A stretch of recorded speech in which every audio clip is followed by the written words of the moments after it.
Folks, Black Star Network is here. Hold no punches! I'm real revolutionary right now. Support this man, Black Media. He makes sure that our stories are told. Thank you for being the voice of Black America, Roland. Stay black. I love y'all. All momentum we have now, we have to keep this going. The video looks phenomenal. See, there's a difference between Black Star Network and black-owned media and something like CNN. You can't be black-owned media and be scared. It's time to be smart. Bring your eyeballs home. You dig?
All right, folks, today is Wednesday, November 9th, 2022. Coming up on Roland Martin Unfiltered on the Black Star Network. It's the day after the election. We do not have all results in, but we do have some races that are called good night for Democrats. Not a great night for Democrats. One of the races we really were watching, the Senate race in Wisconsin. Mandela Barnes, Lieutenant Governor, loses to incumbent Senator Ron Johnson by less than 30,000 votes. We'll be talking with Congresswoman Gwen out of Wisconsin about that particular race. Folks, last night, young voters showed up and showed out in a huge, huge way. 70% of all voters, 1829, went for Democrats. We'll have a panel of young activists talking about what that now means moving forward for Democrats and for Republicans really being in trouble when it comes to that. The race between Senator Raphael Warnock, Herschel Walker, it is moving towards a runoff. December 6th, we will explain what is at stake when it comes to that runoff as well. Also, marijuana was on the ballot in several states, legalized in places like Missouri and others. We'll talk a lot to unpack over the next 2 hours as a result of last night's election that continues because we still have races that have not been called. It is time to bring the funk on Roland Martin Unfiltered on the Black Star Network. Let's go. He's got it. Whatever the miss, he's on it. Whatever it is, he's got the scoop, the fact, the find. And when it breaks, he's right on time and it's rolling. Best believe he's knowing. Putting it down from sports to news to politics. With entertainment just for kicks, he's rolling. It's on go, y'all. It's Roland Martin, rolling with Roland now. He's funk, he's fresh, he's real, the best, you know he's Roland Martin now.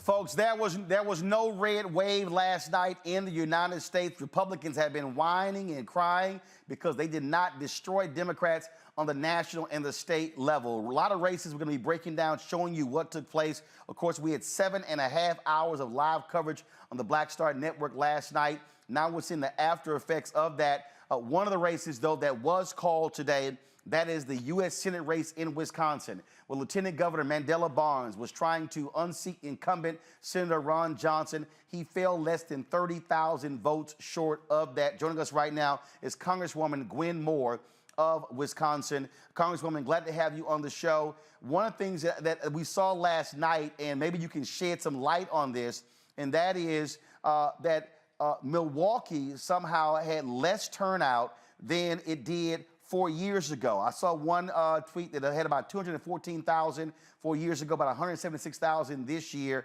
When you look at what happened in Wisconsin, that Barnes was not able to upset Ron Johnson? Well, thanks for letting me roll with you today, Roland. You know, I just want to start out by saying that we are very, very proud of Mandela Barnes. I know there's no silver medal that someone gets in these sort of contests, but this was a statewide race. It wasn't just a Milwaukee County race. It was a statewide race. And out of the 2.6 million ballots cast, Mandela lost by 27,000 votes. So that, of course, is very heartbreaking. There are always places where he could have performed better. I think the governor performed better in some rural places. I think the turnout in Milwaukee was higher than it was in 2018. 2016 was the first year that we had the photo ID implemented after decades of struggling, and that disenfranchised many people. So I think that that's sort of an unfair standard. I think Mandela ran a campaign. I want you to understand that the population of Wisconsin of African Americans is 6%. And so Lieutenant Governor Mandela Barnes won statewide with a really broad coalition of people. And so, yes, we wish we could have gotten more votes out from everywhere. But I don't want to demonize the people of the city of Milwaukee. Oh no, no, no! I'm not. Here's the whole deal. I mean, because and the reason we're asking the questions when we start talking about in terms of votes and how things happen, because we're also looking to looking to okay, when you begin to study, same thing. We're breaking down same thing in North Carolina. Sheriff Beasley lost by 135,000 votes. What we're looking at is, okay, black areas, what was happening in those places. Tim Ryan losing in Ohio. So I'm just curious in terms of when you're analyzing the election, where were the votes, where you could have done better here, which then goes to strategy, resources being put in. What I was hearing that in mid-October, Chuck Schumer's PAC was deciding between, do we put money into Mandela Barnes, do we put money into Sheriff Beasley? They decided at that point, oh, it looks like Barnes is going to lose. We're going to go with Beasley. Well, guess what happened? Barnes loses by 27,000 votes. She loses about 135,000 votes. So really, what it should have been, we're going to put money in both races. It shouldn't have been either or. And that's exactly the point. When you say we lost by 20, there were a lot of resources put into Milwaukee, but Barnes ran a really, grassroots campaign. He texted everybody, every 5 minutes asking them for money. He didn't take so-called corporate PAC money, which, he was an honest politician with a lot of integrity.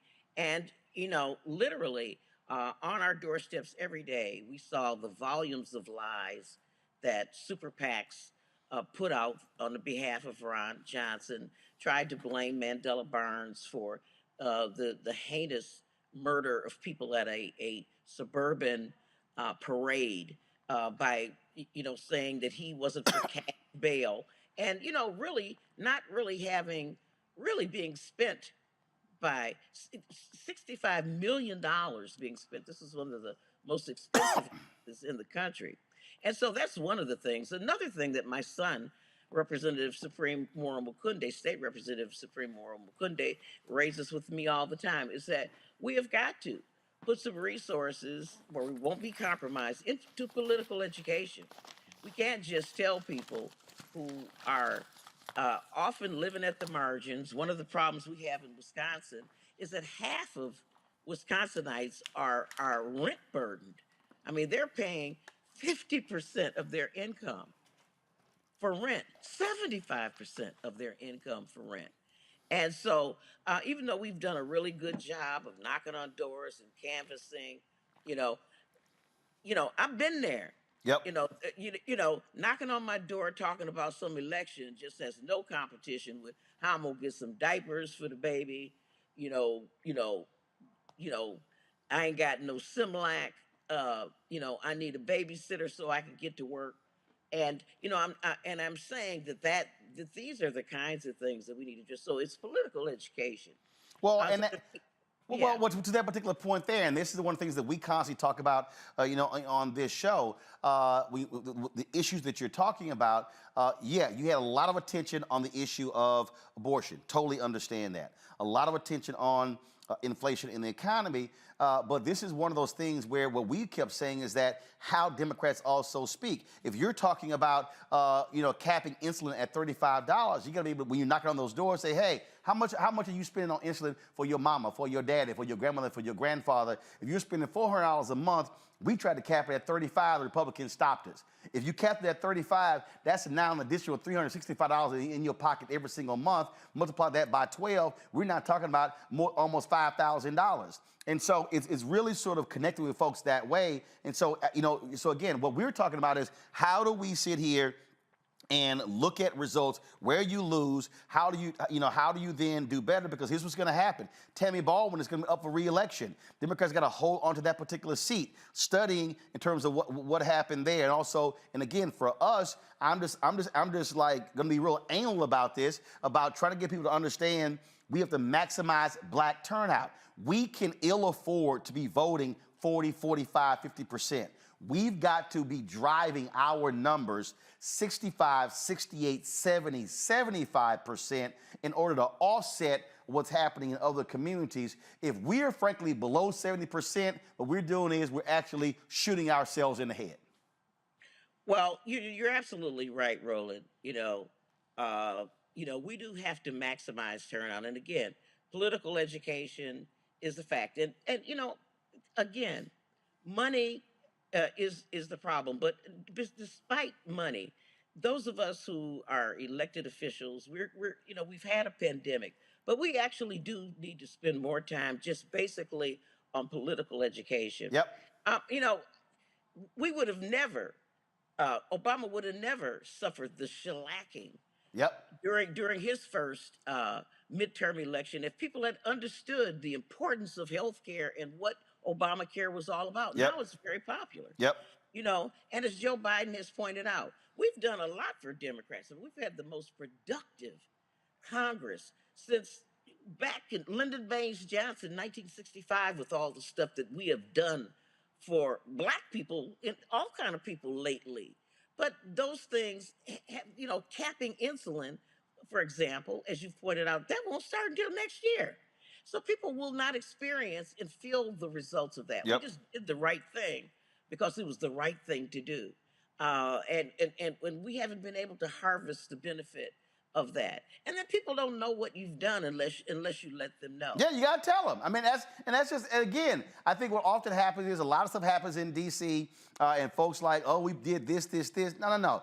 It's like Joe Madison said, you gotta put it where the goats can get it. You gotta make it plain. And I think that's a part of this. And look, I agree with you. I've been saying for years here, look, we need, Schoolhouse Rock 2.0. A lot of people simply don't understand basic civics and in terms of how do you connect the dots. And so that's also, critically important. Final point with you, again, folks, go to my iPad. This is the results here. You see right here, y'all, 27,000 votes separated the two. But there was a bright spot, Congresswoman Moore. The governor was reelected there. You had the Republican candidate who was literally saying that, oh, if I win, we will never lose a race. They were focused on rigging the election, and you have now Tony Evers, who's reelected there. That is crucially important there, too. Oh, my God. I mean, we were saved to have had incumbent Governor Evers reelected and our Attorney General, Josh Call, reelected just very narrowly, about as narrowly as the governor or the difference between Ron Johnson. And so there was no blowout here. There was no red wave, as it were. Like you said, literally, Mandela has fallen within the margin of error where he could ask for a recount. But his data team and stuff, they have figured that there was really no challenge that could be upheld. But it was really that close. I just want to point something else out. Russ Feingold, 2 times junior senator from Wisconsin, and was first defeated in 2012 by Ron Johnson, lost by 100,000 votes. And then he ran again in 2016 and beat Russ Feingold again by 100,000 votes. And so Mandela lost by 27,000 votes. So you can argue that a loss is a loss, but he lost by 27,000 votes in a state where Black people are not the majority. So I am proud of the coalitions we were able to build. And even though, I'll just have to say, Ron Johnson ran one of the most racist campaigns. He did. Since what's my boy's name that had Willie Horton up there? And I mean, his closing argument to people was that Mandela Barnes talks about institutional racism. Do you want somebody representing you that call all of our institutions racist? He's a racist. I mean, he darkened his skin. They were foghorns of racism blowing through this entire thing. And I'm very disappointed, less for Mandela and more for the citizens of the state of Wisconsin, that we have to endure him. He's a terrible senator. And here's the deal, and what I say to black folks in Wisconsin, give his ass hell for the next 6 years at every turn. Just because the election is over doesn't mean that you're still not a constituent, and so that has to happen. Congresswoman Gwen Moore, we certainly appreciate it. Thanks a lot. Thank you so much. I love Mandela. He's unbought and unbossed. And that's one of the reasons he didn't have a whole lot of money, dark money and stuff. This man had integrity. He was smart. He's as good as any of the wonderful candidates all over the country that didn't prevail, like Supreme Court Shirley Beasley, my good friend Val Demings, my brother Tim Ryan.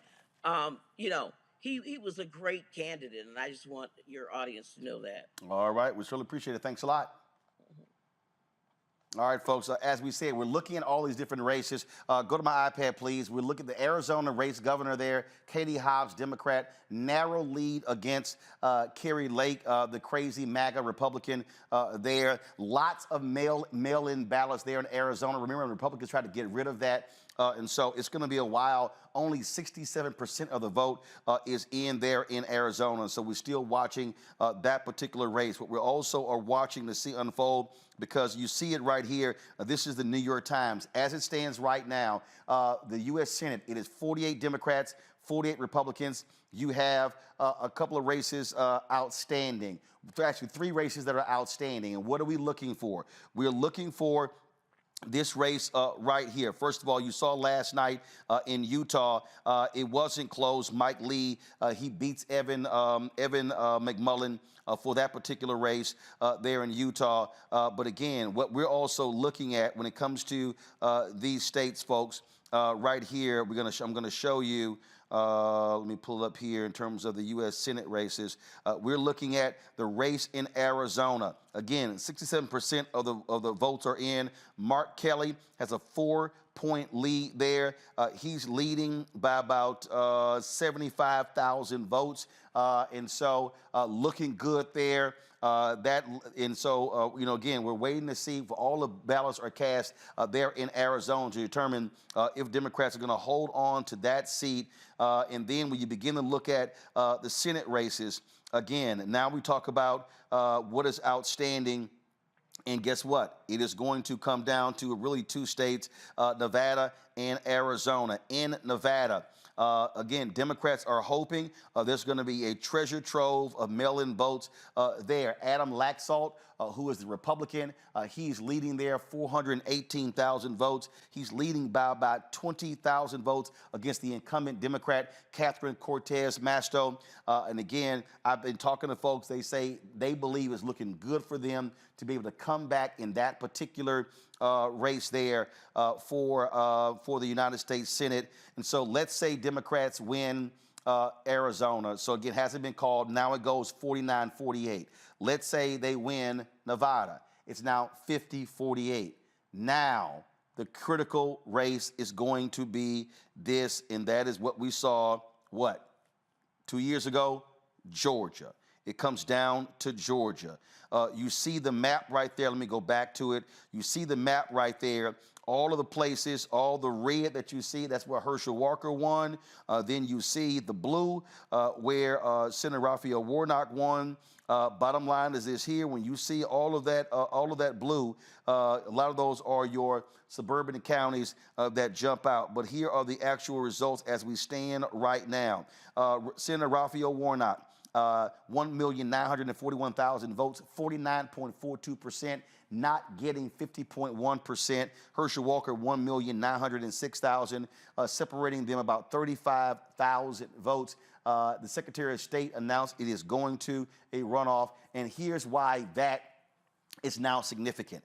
After 2020, remember what happened. The Republicans immediately changed the laws there in Georgia. And so you remember, the election was in November. The runoff was the first week in January. What they did was cut it in half. The runoff is now December 6th. Also, you had opportunity after the November election for people who did not vote, people who were not registered for the general election, to then get registered for the runoff. They changed that. Guess when the deadline was for the runoff? It was Monday. So even though it's now a runoff, if you did not register for the general election, you now cannot vote in the runoff because the deadline was Monday. If you registered after the deadline took place, you can register, but now you're talking about it's Monday. And so again, we're looking at that. And so they changed those particular rules. And so really what should be happening right now is an intensive focus on the ground, every single day. And I've been tweeting this and posting this. Every single day matters now because the calendar has been shrunk. And so when you talk about giving resources, and I said this as well, and I put this tweet out, and I said, look, if you want to send money to the campaigns, that's great. But I think it's going to be an air war. It's going to be a ground war. And I believe the ground war is what's going to be the difference as opposed to the air war. The consultants are going to dump the money all on television, but I think it should be on the ground. And so what I'm encouraging folks, there are 3 groups. I've worked with them directly. If you want to support the folks who are on the ground, support Black Voters Matter, support the New Georgia Voter Project, and then support Georgia Stand Up. They are on the ground, knocking on doors, and not just in Atlanta. They're going to Swainsboro, Statesboro, Albany, Athens, Savannah, Columbus. They're going to Augusta. They're going to these non-major cities because that's also the key, reaching the Black folks who are in those areas. That is what is critically important when you begin to understand the election. If you look at the race with Sherry Beasley, she lost by 135,000 votes. But guess what? She was dominating in urban areas, losing in rural areas. Congressman Ted Budd, how did he win? Suburbs and rural areas. And so they also did not do well in the eastern portion of North Carolina in the Black Belt. And so that's why we're talking about mobilizing Black voters. And so that is important, folks, as we begin to understand and unpack what's going to happen with that particular runoff. Last night, Warnock and Walker both addressed their followers. Here, first up is Senator Raphael Warnock.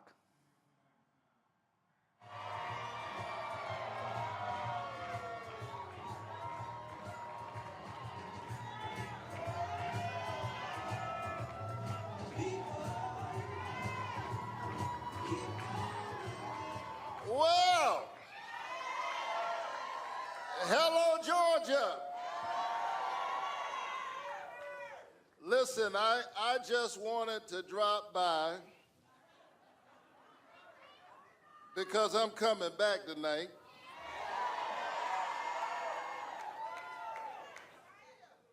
We got more to say. But I heard y'all were having a party down here. Listen, I wanted to drop by and say thank you. Thank you.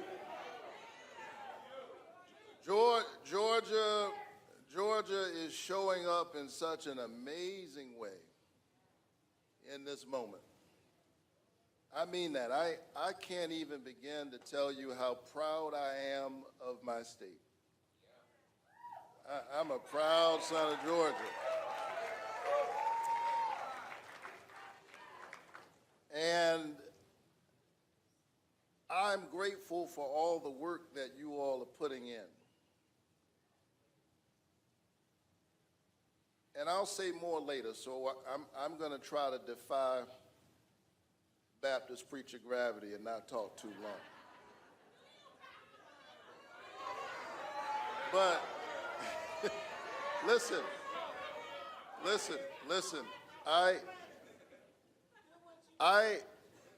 we always knew that this race would be close.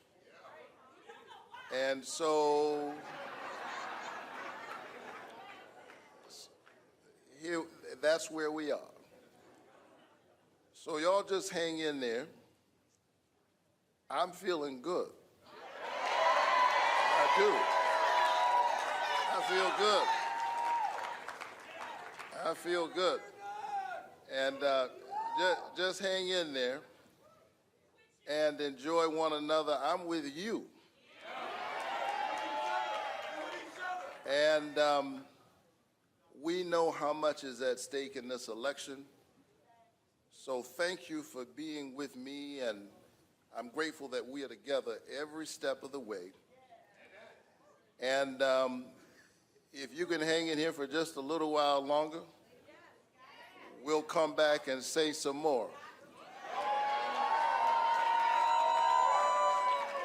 But in the meantime, I'm going to say to you what I say to my church every Sunday. Keep the faith and keep looking up.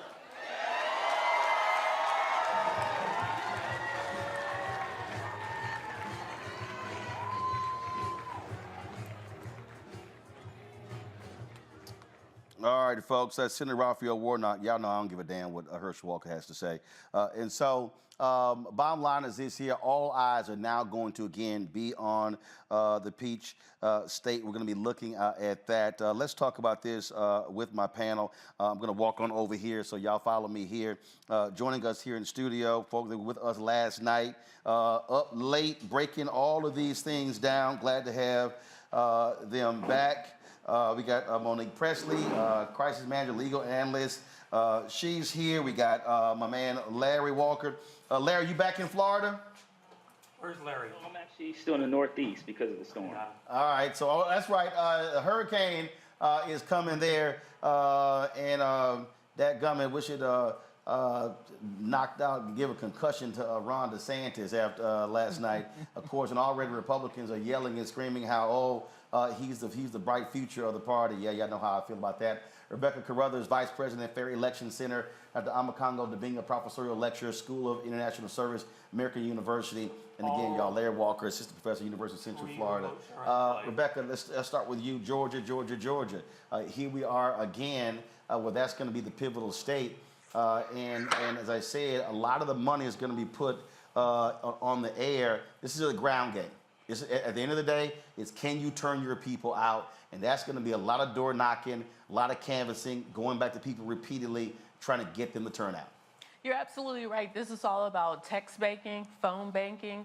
Just like with the runoff from January 2021, we're going to be engaged with a lot of college students, letting them know how important it is for them to be involved in this. And one of the top messages that we have for them is, you all made change, record-breaking change, history-making change in 2021. You have the power, and it's time for you to do it again starting next Monday. Monique, and it's also as part of this, when we talk about now with this runoff, there was a lot of energy, and there was so much intensity focused on Georgia in 2020. It's going to be a whole, Republicans are going to look, this calendar is shortened. I wouldn't be surprised if you see $30 to $40 million literally spent in the next 30 days on their side alone. And so much of that's going to be on television and radio.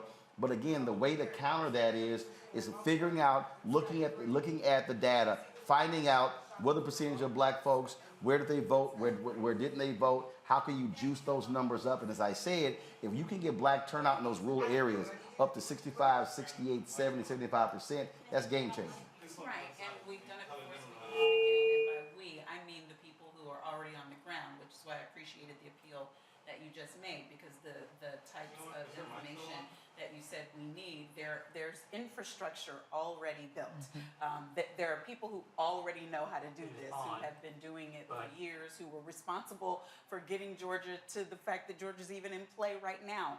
So that is where I hope that we will throw all of our support, and that we will follow instructions in that regard. And even though Stacey Abrams lost yesterday, and I wish that she hadn't, what I'm confident about is that she herself is committed to Georgia and committed to ensuring that Senator Reverend Raphael Warnock stays in office. So I would expect her full machining apparatus, Black Voters Matter Fund, all of the other organizations that are so good at what they do to be doing it again. Larry, I know there's some people who are watching in Florida who are saying, well, yeah, we're right next door, but that's really a Georgia thing. And I'm like, oh, actually not. When we went to Swainsboro, then we went to, we were in Brunswick. We actually flew into Jacksonville, Florida, because it's closer to get there than it is from Atlanta. I'm trying to pull up this map in a second. And so, again, our folks there in Florida, if you actually want to help the folks in Georgia, you ain't far across the border to be able to help the folks in that region of Georgia to turn out and canvass on behalf of Senator Warnock. Yeah, you're right, Roland. You know, that Jacksonville is located in Duval County. And so it's not that difficult for for people to travel maybe 45 minutes to an hour and be in Georgia and then make sure they can help Warnock, win this, win the election and make sure we can have control of the Senate. But listen, this is boots on the ground, Roland. And I think the other thing that we have to highlight is consider those folks who registered to vote who did not vote. Right? And so, but these elections, statewide elections, are won at the margins. And I thought the other point that you made in terms of, supporting some of these black organizations that historically have been on the ground in Georgia and other states, that we do have to give money to the right people. I know it's sometimes even we have, natural disasters, people give places to the Red Cross. And often there are other entities already in the state doing the work. So kind of similar, comparison. But listen, this is it. And if we want to make sure we get more, federal judges, particularly black federal judges, particularly more black women federal judges, there are black women federal judges. But in terms of some of the other issues we care passionately about as a community, we want get those issues through the Senate, and we'll see obviously what happens with the House. But we've got to make sure that we get Warnock in and don't let Herschel Walker become U.S. Senator, because it will be utter embarrassment for the people of Georgia and for black folks throughout the nation. Congo, we've talked about this on this show numerous times, trying to get people to understand how do you connect the dots. And when we're talking about the United States Senate, again, yes, it looks like Republicans are likely going to control the United States House. But by Democrats controlling the Senate, they control judicial nominees. And we've seen these rulings. The people who targeted the black farmers and the money, what did they do? Went to Trump-appointed judges. When it came to the FBI getting the documents from Mar-a-Lago, what did his folks do? Went judge shopping and went to a Trump-appointed judge. And so the ability for Democrats to be able to keep appointing federal judges, keep appointing more black federal judges, black men and black women, that is going to be crucial because, again, the federal courts have played a huge role. When you look at all of the efforts by the lawyers, one of the reasons why Democrats did not get wiped out last night is because of the legal strategy, fighting gerrymandering, fighting these Republicans every step of the way, and they were cleaning their clocks in case after case after case. Mark Elias, Laws Committee for Civil Rights Under Law, NAACP, Legal Defense Fund, and so many others, they rarely lost because they didn't just have a political strategy, they had a political and a legal strategy, but you need the judges who are going to also rule in the favor. And as I said last night, Republicans now control the Ohio Supreme Court, North Carolina State Supreme Court. They still control the Wisconsin Supreme Court. If the voters in Wisconsin are able to overturn those Republicans there, guess what? You might see a lawsuit come back where they may overturn political gerrymandering. Supreme Court has already ruled, we can't touch political gerrymandering. And so if you get Wisconsin, if to be able to mobilize and change that state with the judicial nominees, all of a sudden, if they are able to rule against political gerrymandering, that changes the entire map in Wisconsin and it changes the state. So we can't act like judges don't matter. Oh, absolutely. And it would be really important, as we talked about last night, a lot of these guys out there would spend more time listening to what we're saying in black media about these issues. Republicans have been able to make the gains that they have because they've been smarter strategically as relates to their scheming and plotting.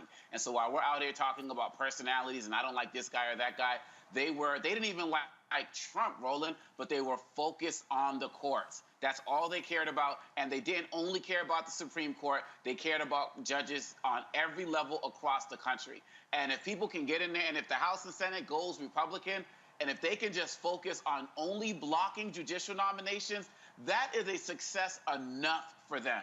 And, of course, they got all of these other things, investigate Hunter Biden and all of this. But if they just do that alone, imagine if somebody like a DeSantis comes in and we have 2 years of judges not getting appointed. Who knows? Maybe Clarence Thomas decides that it's time to step down. Maybe, and so many other things at the local and state levels. So we have to be more sophisticated. Just like the Republicans have done with Roe v. Wade, they'll wait for almost 50 years until they can get it done, but they don't stop. And so even when they're not in power, even when they're in the minority, they still flex themselves like a majority. I am so proud that on the ground in Georgia and in other places, people have been listening to what many of us have been saying for years and being active-minded. And your tweet and Instagram post about supporting, and talking about it last night, about supporting the local groups on the ground. That was what, I mean, many of your ideas have been genius, but for those of us who weren't thinking about that, who've only been thinking about candidate, that's so important, because when we talk about boots on the ground, we're going to have the whole MAGA infrastructure descending on Georgia. Even if those guys didn't care for Walker last night, because many who voted for Kemp didn't vote for him. But now, to get this black intellectual out of the Senate, they're going to do everything possible. So we need to donate to those local groups, and if any of us got the time across this country to get on the ground, we need to be there as well. It's Georgia or bust right now, and judges are key to everybody's strategy on the Republican side. It's got to be key for us too. Indeed. All right, folks, got to go to a break. We come back. We're going to talk about the potency of women voters last night and how the issue of abortion and the Dobbs decision overturning Roe v. Wade played a huge role in turnout. We also have a panel of young African Americans talking about the power of the young vote. Democrats last night won 70% of voters 18 to 29. We also are going to unpack the Georgia race. A whole bunch of these folks were talking about, how Stacey Abrams had a black male problem. No, y'all. The exit polling showed it was a white problem. She won big numbers with black women and black men, won a majority of Latino men, Latino women. The problem was really with white voters. That's for all you fools and you trolls out there with all y'all trashing Stacey Abrams, you so-called wannabe folks hollering tangibles. Yeah, now y'all look like some fools. So we're going to have the actual facts breaking that whole thing down. And so, folks, stick with us. Lots of stuff to cover, lots to break down. We're going to also talk about marijuana, how that was on the ballot, a number of different places. It passed. We'll unpack what that means for African Americans as well. Folks, you're watching Roland Martin Unfiltered on the Black Star Network. If you're watching on YouTube, hit that like button, folks. Don't be riding for free. You're commenting. Hit the like button. Hit the like and the share button on Facebook, on Twitch, on Instagram, all the platforms. We want y'all commenting on the Black Star Network OTT app. Speaking of that, download the app. Available on all platforms: Apple phone, Android phone, Apple TV, Android TV, Roku, Amazon Fire TV, Xbox One, Samsung Smart TV. Your dollars make it possible for us to do what we do. We're already making plans, folks, to travel to Georgia, to be on the ground broadcasting from there. Your dollars make it possible for us to do so. Check and money orders go to P.O. Box 57196, Washington, D.C. 20037-0196. Cash App, $RM Unfiltered. PayPal is R Martin Unfiltered. Venmo is Unfiltered. It's RM Unfiltered. And Zelle is Roland at RolandSMartin.com. Roland at RolandMartinUnfiltered.com. And, of course, get a copy of my book, White Fear, How the Browning of America is Making White Folks Lose Their Minds. Available at all bookstores, Barnes & Noble, Amazon. Order it from a black bookstore. Download the copy on Audible. I'll be right back. On the next Get Wealthy with me, Deborah Owens, America's Wealth Coach, less than 5% of the top executive positions in corporate America are held by women of color. We know it's not because of talent. A recent study says that it's microaggressions, unconscious bias, and limited opportunities being offered to women of color. On our next show, we're going to get incredible advice from Francine Parham, who's recently written a book sharing exactly what you need to do to make it up into the management ranks and get the earnings that you deserve. I made a point to sit down and I made a point to talk to people. And I made a point to be very purposeful and thought-provoking when I spoke to them. That's right here on Get Wealthy, only on Black Star Network. Pull up a chair, take your seat at the Black Table with me, Dr. Greg Carr, here on the Black Star Network. Every week, we'll take a deeper dive into the world we're living in. Join the conversation only on the Black Star Network. You know what's on the ballot. It's not just legislation and policies we believe in. It's democracy. Our democracy. There's a choice on the ballot between freedom and fear, between cruelty and compassion, between chaos and community, between voting or violence, and the end of rights generations have fought for. The extremists have a plan, a roadmap for a nation where your voice is silenced and your vote is a memory, where they count their votes and cast ours aside. That's why this year, this fight, this vote is so important.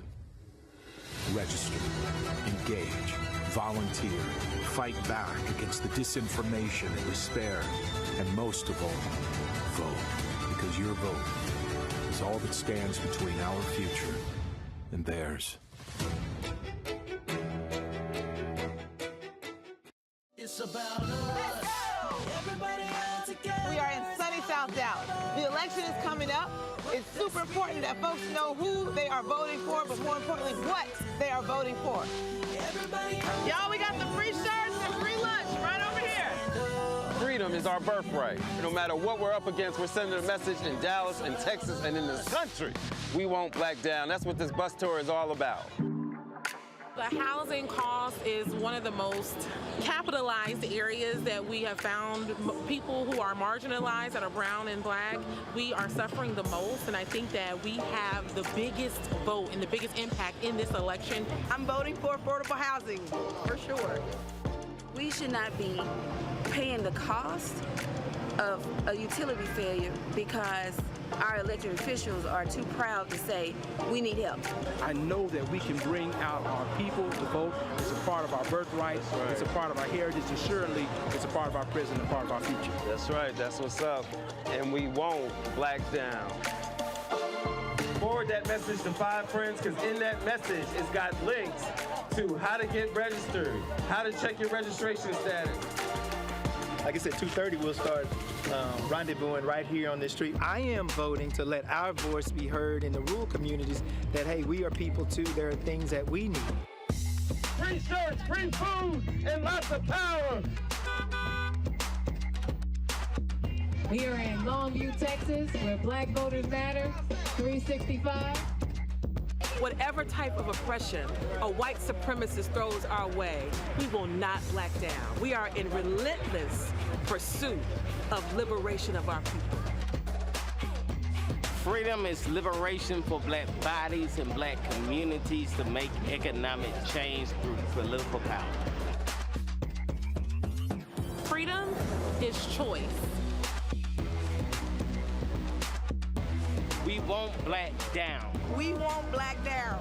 We won't black down, y'all. We won't black down. We won't black down. We won't black down.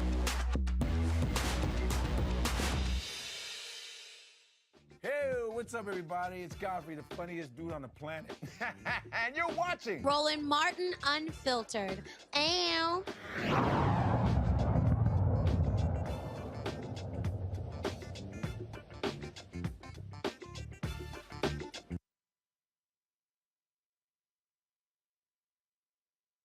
All right, folks, welcome back to Roland Martin Unfiltered here on the Black Star Network. If y'all wanted some of the best whining and comedy, you should have been watching Fox News. They have been beside themselves all last night and today because they were out there, crime wasn't the top issue.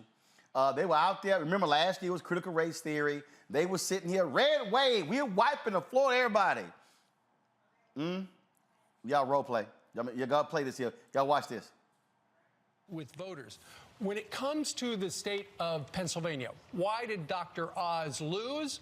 Well, it looks like, according to the exit polling, it's because Fetterman won. Fetterman got 57% of the independents. Fetterman got 67% of the Hispanics.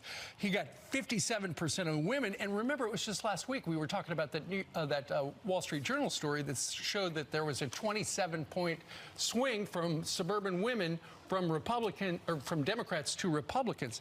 Fetterman, won 57% of the women. And in the state of Pennsylvania, most important issue by far was abortion with 35%, followed by inflation at 29%, and crime was 11%. And that is what drove people to the polls. We have the worst inflation in 4 decades. The worst collapse in real wages in 40 years, the worst crime wave since the 1990s, the worst border crisis in U.S. history. We have Joe Biden, who is the least popular president since Harry Truman, since presidential polling happened. and there wasn't a red wave. That is a searing indictment of the Republican Party. That is a searing indictment of the message that we have been sending to the voters. They looked at all of that and looked at the Republican alternative and said, no thanks. The Republican Party needs to do a really deep introspection look in the mirror right now, because this is an absolute disaster for the Republican Party, and we need to turn back. We need to look at who won today. Ron DeSantis, DeWine, these governors, Kemp, Abbott. You know, look at these governors. This is the path to the future. At electing these radical candidates who ran far behind them has put the Republican Party in a terrible position, and voters have have indicted the Republican Party. Harold. It's been a really tough 2 years, a very tough 2 years. But what the church did is respond rightly. It responded by praying. We had more Zoom calls set up for the last 2 years, just praying for the nation, people turning to the Lord, repenting of their sins, confessing their sins.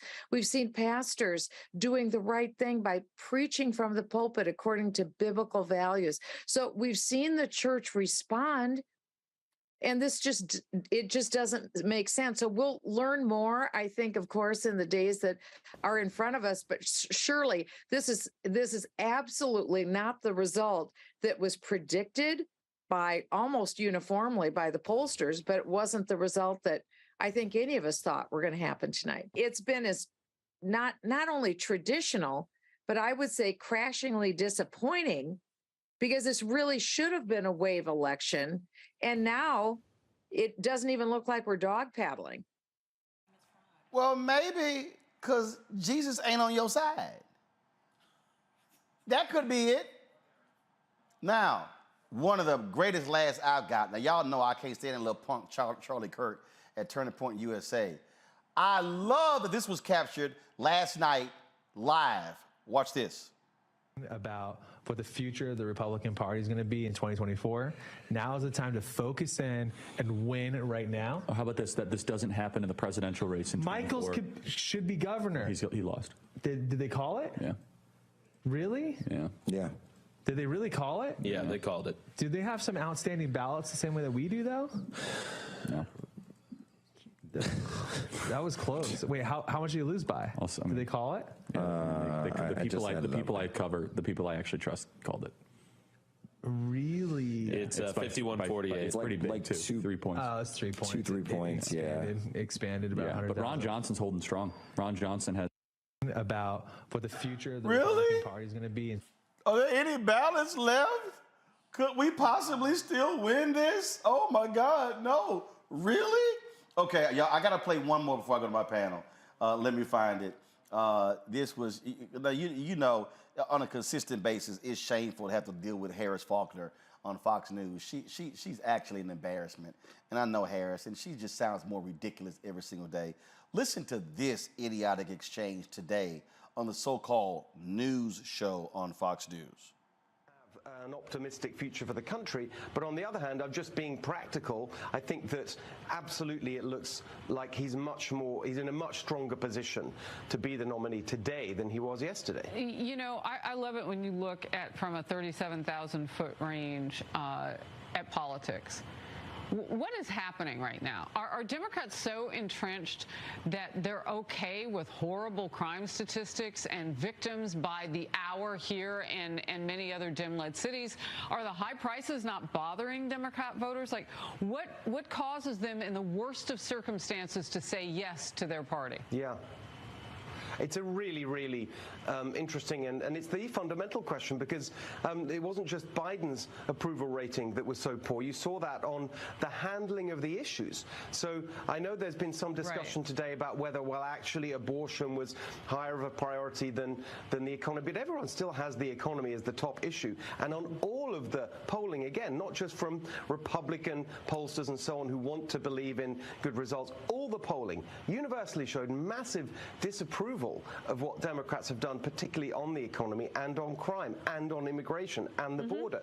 And so what's really interesting here is that voters are are rejecting the policy arguments and the policy outcomes of the Democrats, but it's not turning into support for the Republicans. So that says that there needs to be a stronger, more positive alternative put forward. I think the real lesson here for the Democrats, if they choose to learn it, but I don't think they will, is that this is not a green light for them to go further and faster to the left. But you know they do see it that way, though. With the, well, I know that's what they're going to do. You know they think this is a green light.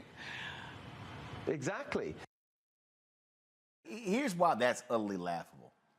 They act like women and young voters just didn't vote last night. And then, oh no, well, universal crime is #1. It wasn't. It wasn't. And here's the whole deal. I saw Chris Hayes sent a tweet out, and he was talking about the impact of the issue of crime in these suburban areas in New York. And I said, yeah, Chris, that means it should have been on local New York. It shouldn't have been dominating national news. And that's a lie. Exit polling shows that in a lot of places, crime was not the #1 issue. It wasn't the #2 issue. Abortion was an issue. Democracy was an issue. The economy was an issue. No, that is a conjured up, created talking point by Fox News for their audience. And guess what? Those idiots fell for the hook, line, and sinker, and now they're trying to be mad. Well, I don't know why the rest of the country didn't believe it, because we kept telling them. That's why, because everybody don't watch y'all dumbasses. Well, here's the thing that people have to understand. For many women and for many families, abortion, reproductive justice is an economic issue. And so by just disregarding these issues and saying, oh, no, this is an issue of morality or this is an issue about something else, we have to understand how economics plays a part in people's everyday lives. And just because it doesn't show up for you in that way doesn't mean that it doesn't show up for those voters who turned out last night. And so like I tell a lot of people, politicians should not be choosing their voters. Voters should be choosing their politicians. And unfortunately, there are a lot of people in this country, especially with what we saw in 2021, with a lot of the voter suppression laws being passed in states across the country. Over 41 states introduced voter suppression laws. We saw that there were people in power who wanted to choose their voters. And voters said last night, we know what's going on in this country, but we are the ones who get to decide who we want to represent us. And that's what we're going to continue to see moving forward. Here's why I think this is too funny, Monique, because they're sitting here whining and complaining. But the polls. I keep trying to explain to people, polls are a snapshot. And the one thing that polls can never account for when people show up on election day. I go back to in 2008 when Obama lost New Hampshire. And people I remember on CNN, Lou Dobbs go, well, everybody was wrong. No, if you actually look at the numbers, Obama actually got the actual number the polls were indicating, but you can't predict a surge of voters on election day. And what we saw yesterday was a surge of women voters, a surge of young voters. We saw in places a surge of black voters. And that's what happened. And they're just mad that what they predicted and what they were trying to force on everybody else, the country said, y'all can go to hell. Democrats cleaned up in gubernatorial races. Democrats now control the legislature in Michigan, in Minnesota. They flipped. We're going to talk to Representative Malcolm Kenyatta in a second. They flipped the House. A black woman is now about to be the Speaker of the House in Pennsylvania. And that's for all you punk asses out there who said don't vote. That's why you actually vote. Lena Hidalgo beats back $9 million in Harris County in Houston. Summer Lee beats back $3 million from AIPAC in Pittsburgh. You have progressive DAs who were elected. You had a racist sheriff in Massachusetts who was thrown out because folks voted. They are just mad that America has rejected crazy-ass MAGA people.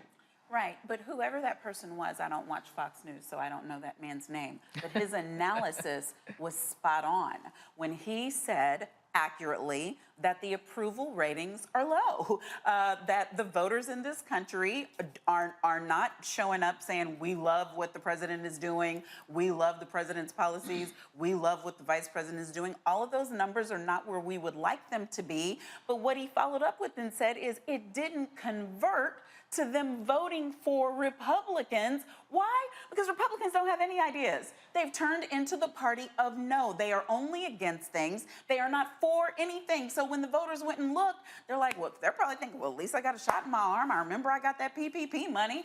I got the infrastructure. I don't have the job I like, but I got a job I didn't have a year ago. $1,500 check I got. And so when you start thinking about it, you're like, okay, the people who are doing some work are better for me as a choice than the people who are against everything and expect to just ride my anti. And so I am hopeful from what I saw yesterday, because that means that even with a lower turnout in certain areas, there are more people who are not voting based on hate and hate alone, not voting based on, still by white fear, y'all, but not voting based on white fear and white fear alone. We had people coming to the polls and saying, no, enough of this foolishness. Voters actually want government that works. Yeah. Voters are tired of just obstructionists and just hearing, well, no, we're going to just stop and shut everything down. Right. The country is hurting, but we actually have solutions. But some of those solutions require a government that's actually working. And in a moment, we're going to talk about our panel of young voters. The reason we're waiting, folks, is because Tiffany Lofton got caught in traffic, so we're trying to hold the segment so she can get to the studio. So we're going to really unpack that, because young voters responded to policies that passed that they actually like. That's the thing here, Larry, that people just have to understand. And if Democrats were smart, they would step back and they would go, okay, we were supposed to get wiped out. That didn't happen. There were some historic gains. Now the question is, how do you increase your approval ratings? How do you go back to D.C.? You're now going to have to deal likely with a Republican House. But here's the thing. Several of those Republicans who won, they won in swing districts. They can't go to Congress acting a damn fool like the rest of the MAGA people, because they're going to be freaking out about getting reelected in 2 years. And Democrats can now go, guess what? Show your ass and see what happens. We're targeting y'all come 2024. Yeah, Roland. So you make a really good point about those, those incumbent, elected officials. And even with McCarthy, the margins, if things we think that should go in the House, are be very tight, and you have to govern a certain way. And when I worked on the Hill, for a couple of years, and when you had either Democrats or Republicans, and they had very tight margins, so you have to govern differently. The one other thing I want to highlight, you talked about young people, and why this is important, and we talked about some of this last night, is that we talked a lot about cultivating not only voters, but in terms of future leaders. So many of these voters will also one day be politicians, or support or contribute to PACs and various other entities. Yep. So it's really important in the Democratic Party to once again cultivate support. Make sure when you mine the data, you see the issues that they talked about. They talked about student loan debt. You talked about Hobbs' decision. All the issues that young people, generally Americans, care about, particularly young people, because they have certainly many more years to go. Is these issues are critically important to them. The other thing I want to add, Roland, as it relates to the that Fox, you played that clip, and they talked about inflation. But Republicans voted against the Inflation Reduction Act. So how can you expect people to support you if you talk about inflation, but you voted against a bill that addresses the issue? So it's contradictory. They don't have a platform. I think Monique said they're the party of no, or the anti-party. But that's pretty much all they are. They're just, they create, talk about culture wars, but they don't really have any policy issues they focus on. Well, Makongo, again, now moving forward, Democrats still have to deliver. And if there's anything they should do, is really sit down and say, we are going to have a far better economic message, and we're going to take credit for the stuff that we've done, and not just let somebody else also reframe us the way they want us to.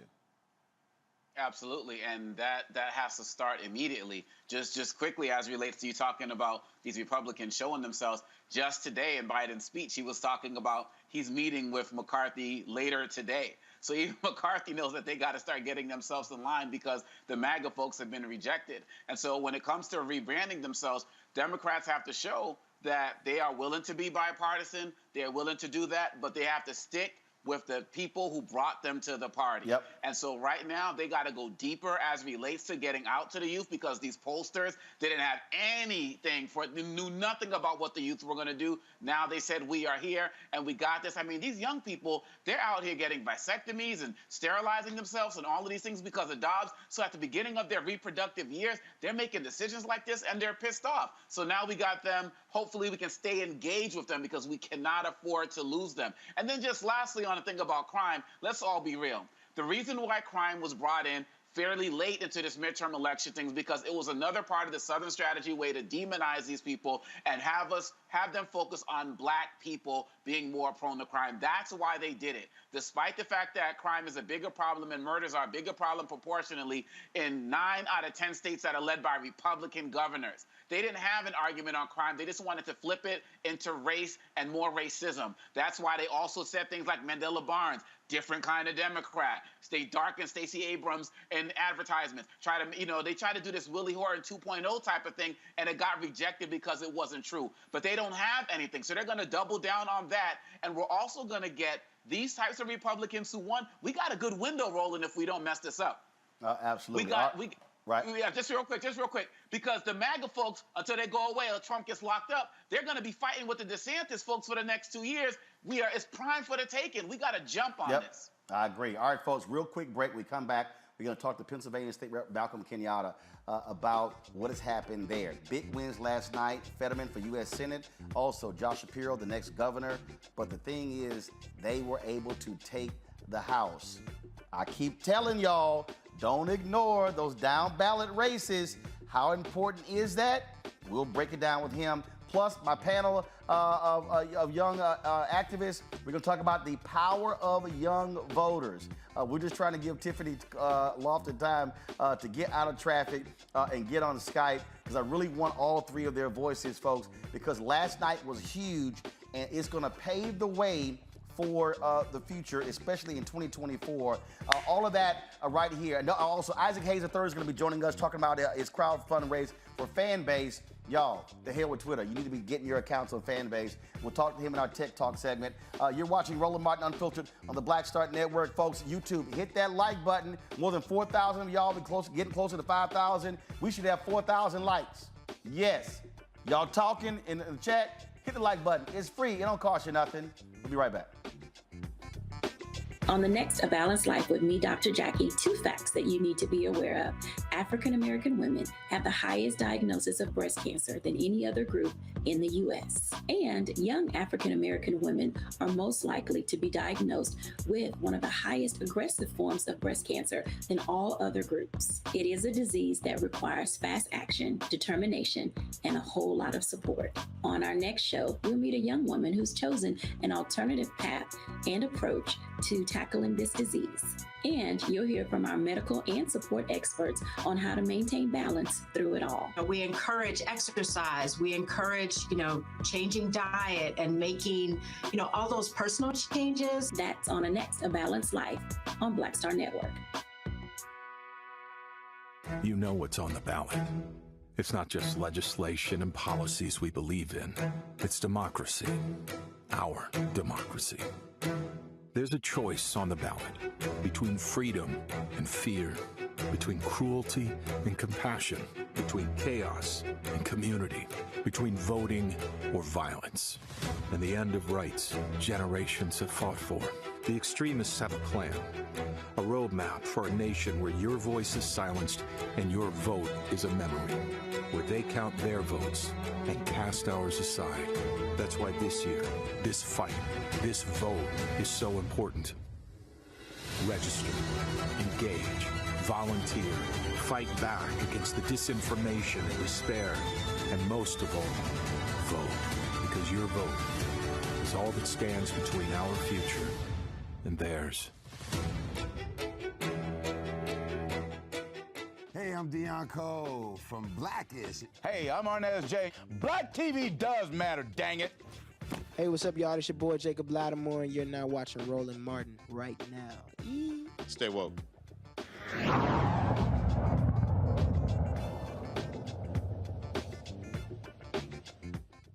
All right, on this show, y'all hear me talk all the time, down ballot races. You can't just focus on Washington, D.C. You have to focus on state rep, state senate, because that determines who controls the legislature, the branch of the House in the state. It controls the governor's mansion. You're also voting on state Supreme Court races. What we have seen in Pennsylvania is that you have a state Supreme Court that actually has cared enough about the voters as opposed to the MAGA folks. Well, guess what? Last night, because of successes in Pennsylvania, there's not going to be a black woman who's going to be the Speaker of the House in Pennsylvania. Malcolm Kenyatta posted this tweet earlier today. If y'all have the tweet, go ahead and show it, where he talked about what took place last night and how Democrats are now breaking the power grip the Republicans had in that state. See, what a lot of people don't understand is people talk about Philadelphia and Pittsburgh, but in many ways, when you think about Pennsylvania, it's sort of like Michigan. Outside of those large places, you hear this phrase, it's sort of like Alabama. A lot of conservative voters. Well, guess what? Now, this is the tweet. Go ahead and show it. He said, my good friend Joanna for PA will become the first woman to ever leave the Pennsylvania House. He called it Madam Speaker, and so these are the photos that he posted of her as well. He joins us right now, Representative Malcolm Kenyatta. Glad to have you on the show. First and foremost, a lot of people, boy, pissed off. Y'all sent Oz back to New Jersey with his tail between his legs. You know, first of all, I'm happy to be with you. And you hear me losing my voice because this has been a good night. I was out yesterday, Roland, around my district, around the city of Philadelphia. And I think people in Pennsylvania should be really proud because a part of what we saw yesterday was what is best of us. People showing up, 6:30, 7 o'clock in the morning, setting up the tables to vote. We saw a surge of young voters who I know you're talking about, a surge of new voters, people stepping up for the first time to make their voice heard.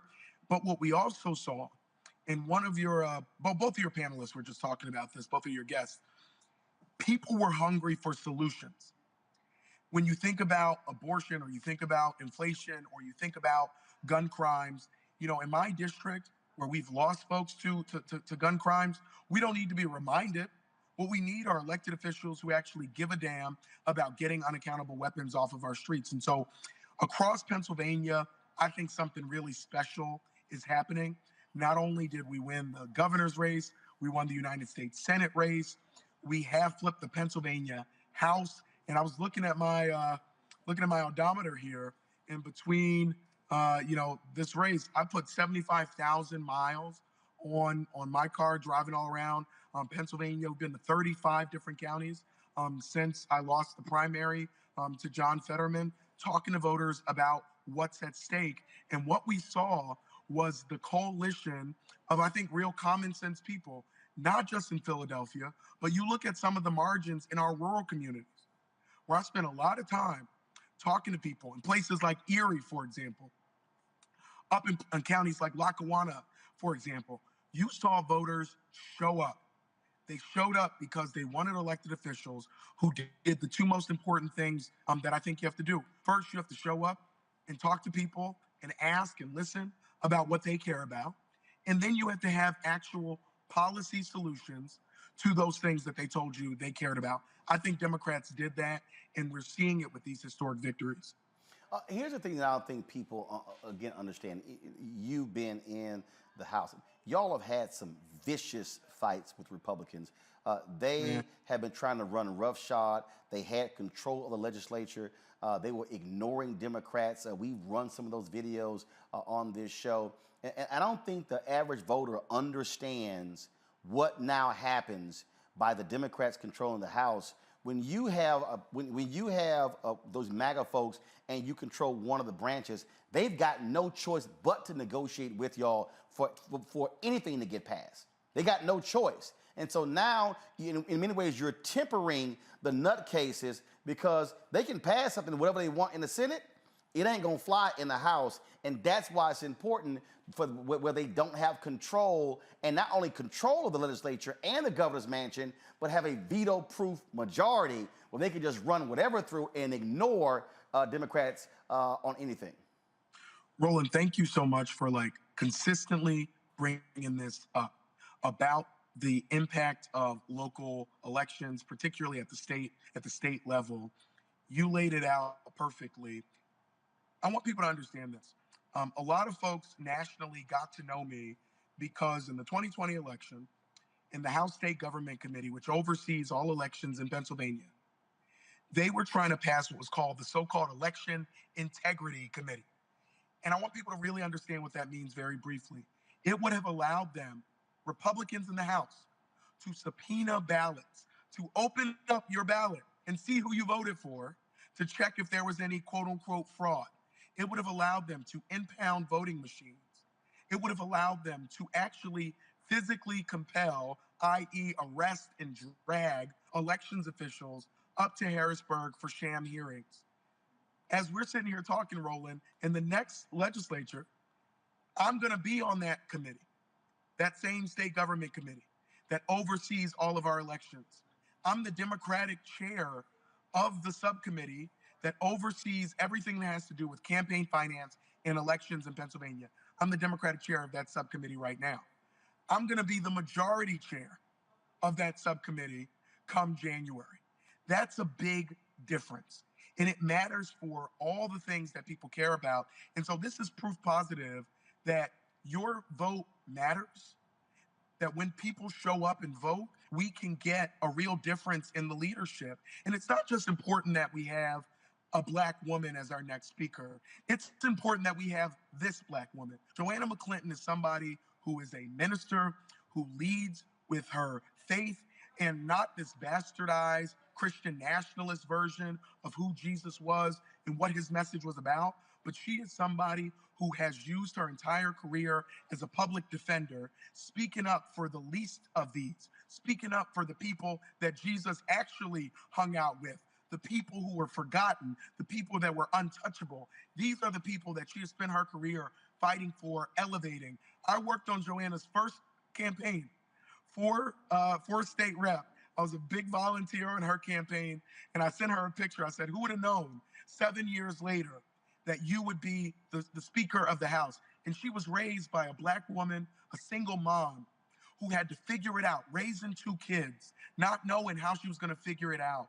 And now she's going to be able to hold that Bible as her daughter gets sworn in yet again and becomes the Speaker of the House. And so it matters the type of people who we are electing. And when you look at the Democratic majority, when you look at the people who are elected, you're seeing small business owners, you're seeing nurses, you're seeing teachers, you're seeing doctors.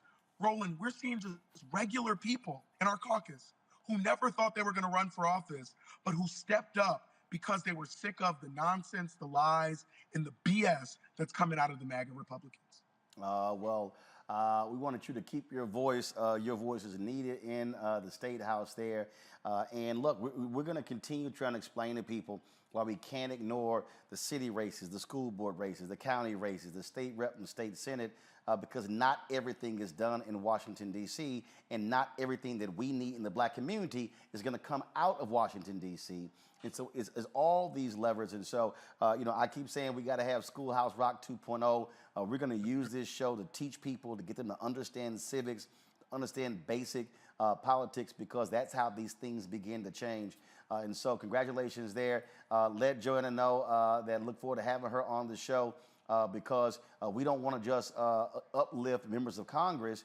We also need to be talking about these African Americans who are attorney generals, who are speakers of the House, who are state treasurers, who are controlling levels of power. And Roland, if I could, I just want to say very briefly, first of all, thank you for the way that you use your platform always to do those things that you said. But I just want to say one more quick thing about abortion. Republicans had passed a constitutional amendment to effectively ban abortion in Pennsylvania. In our state constitution, you have to pass it twice in the General Assembly before it goes to the ballot to be approved by voters. Because we won the House, abortion will remain legal in Pennsylvania. That is a big deal. And so for people who are looking around the country and you saw those 5 different constitutional amendments fail, where people are trying to take away abortion access, Pennsylvania should really be counted as number 6, because with Joanna having the gavel, we will never have an abortion ban, and Republicans were on track to do that if we had not won, they were going to do it.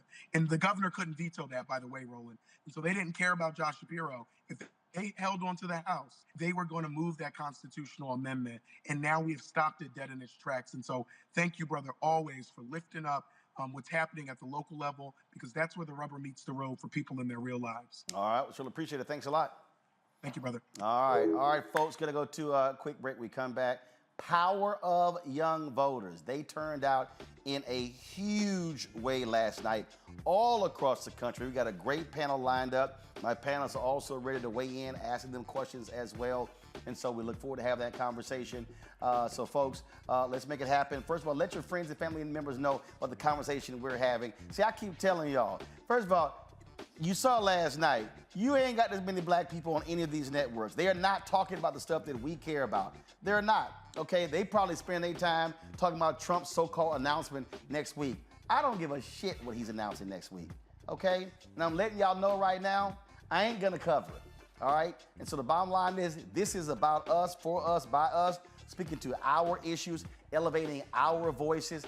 That's why this show matters. That's why the platform matters. And so that's why all of this is important. So please download the Black Star Network app, Apple phone, Android phone, Apple TV, Android TV, Roku, Amazon Fire TV, Xbox One, Samsung Smart TV. We've already hit the 50,000 vote threshold. Now we're trying to hit 75,000, get to 100,000. Also, support us with your dollars. I keep telling y'all, look, we are here fighting for the advertising dollars, the $322 billion that's been spent annually in this business. But the reality is we're not getting the money. We're not getting the political advertising. And so we're fighting for every single dollar. So I can tell you, when we ask for you to send $50, which is $4.19 a month, which is 13 cents a day, that matters. It absolutely matters. It pays for the heat last night. It paid for the caterer last night. It pays for staffing. We paid those interns last night, y'all. That money absolutely matters. Ain't no millionaires and billionaires sending us checks, okay? We ain't got MSNBC money, CNN money, but I can tell you what, did nobody do 7.5 hours of coverage last night talking about black people all night long? So that's why it matters. And so our goal, we're trying to get 2,000 people every month to contribute $50. That's 100,000 a month. And so you take that with the other advertising we get, it pays our bills. So you're checking money orders. A lot of y'all still old school. I know it's a pain to have to sit here and open the envelopes, endorse the check, take it to the bank, but I damn sure will. P.O. Box 57196, Washington, D.C., 20037-0196. For all you electronically savvy folks, Cash App, $RM Unfiltered. PayPal is R Martin Unfiltered. Venmo is RM Unfiltered. Zelle is Roland at RolandSMartin.com, Roland at RolandMartinUnfiltered.com. And also get your copy of my book, White Fear, How the Browning of America is Making White Folks Lose Their Minds. I had somebody ask me, and they were like, well, man, you trying to ask us to contribute and buy your book? Let me remind y'all, the first year we did this show, we had no advertising. We had one partner, and that was Ask Me. And so it was actually my book sales. And I see, y'all, flash to Tiffany. Come on, hurry up. Tiffany got her book. Tiffany's always repping. I need to find a video when Tiffany got her sweatshirt. She was just way too black with it. And so just so y'all understand, we had one sponsor. We had one sponsor our first year, and it was my book sales and my speaking fees that actually paid the staff and paid for the show. That's how we stayed on the air. And so when y'all buy the book, trust me, you also are supporting this show. All available bookstores, download it as well on Audible, and order through your favorite black bookstore. We'll be right back. I am on screen, and I am representing what a black man is to the entire world that's gonna see this. And this might be the only black man, a representation of a black man that they see. Right. So I am responsible. Right. For how they see black men. And it's my responsibility to, if I am not playing an upstanding, honorable, someone with a strong principle or moral core, to make sure that this character is so specific. Right.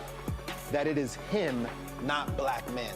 And I wish that more actors would realize how important their position is as an actor of color, playing people of color on screen. Because there are people that see us all over the world in these different images that we portray.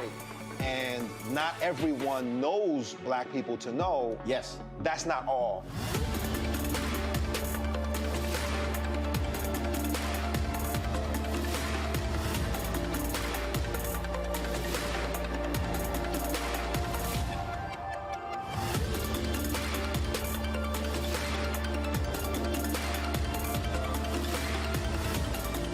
Peace and love, everybody. I'm Purple Wonder Love. Hey, I'm Donnie Simpson. What's up? I'm Lance Gross, and you're watching Roland Martin Unfiltered.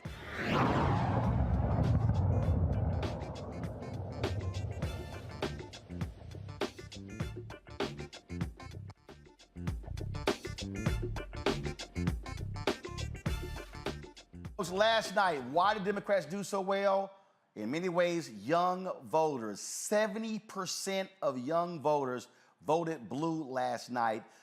These are the stats here, folks. Look at the numbers right here. The youth vote share the battleground states. Arizona, 76%. Florida was 58. Georgia was 63. Michigan, 58. Nevada, 63. New Hampshire, 74. North Carolina, 52. Ohio, 62. Pennsylvania, 70. Texas, 65. Wisconsin, 71. But look at the youth share of the vote. You see there, folks. Now look at the numbers for Republicans. Only one place for Republicans. They were over. So North Carolina was 44%. Michigan was 41. Florida was 40. The lowest was in Arizona. It was at 20%. And look at the share of the vote. Again, Texas, it was 15%. And then, of course, you had 14% in North Carolina. And then you had 12 and 11. And so, again, when you start talking about turnout numbers, that's a huge difference maker. And we wanted to talk about that. So exit polling data all across the country is important. And remember, a lot of these states, they have same-day registration. That's what happened in many of these places. So young folks were showing up. There were huge numbers on college campuses as well. And folks, according to the National Election Pool, which includes a consortium of news outlets and the Edison Research Group, they found that younger voters aged 18 to 29 were the only voter group by age to overwhelmingly support Democrats in the midterms. Joining me right now is Tiffany Lofton, a National Labor and Education Organizers, Evan Wayne Malbrough, Andrew Gutman Foundation Board Member and ACLU of Georgia Fellow, and Harris County, Texas Democratic Party Chair, Otis Avaguru. Glad to have all three of you here. The thing that, Tiffany, you mentioned this last night when you said there were 8 million new young voters who came onto the register polls, on voting rolls since last year, and that number is going to be increasing. This is where, if you're Democrats, you're looking at those numbers, you better be saying to that 18, 29, 29, 35, what do you care about? How do we deliver? Because when you're saying 70%, you look at the breakdown in those states, you keep that up and they keep adding folks, bottom line is that's the pathway to victory in the future. Roland, we have to look at that voting demographic of the 8 million young people who are now new registered voters, eligible voters since the last midterm election. We got to break that down even more by state, like you said. And then, because this is a Black network, we got to talk about the impacts of race in that demographic.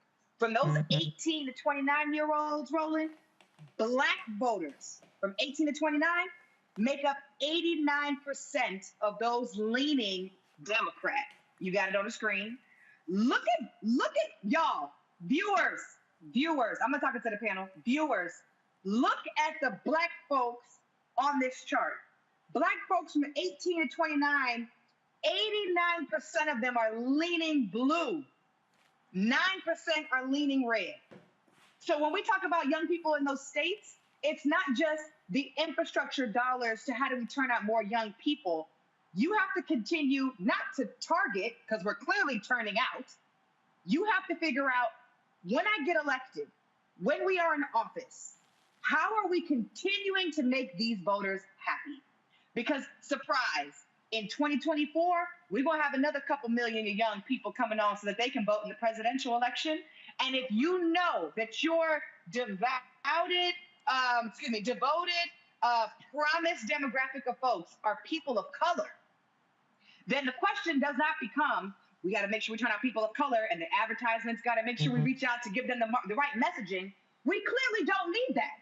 What we need is for you to make do on your promise. When you say you're going to get into office, cancel that student loan debt, women's reproductive choice, gun violence prevention, defunding the police, environmental justice, good jobs, lowering the rent for our pay. We're not putting you in the office because it's cute to be blue.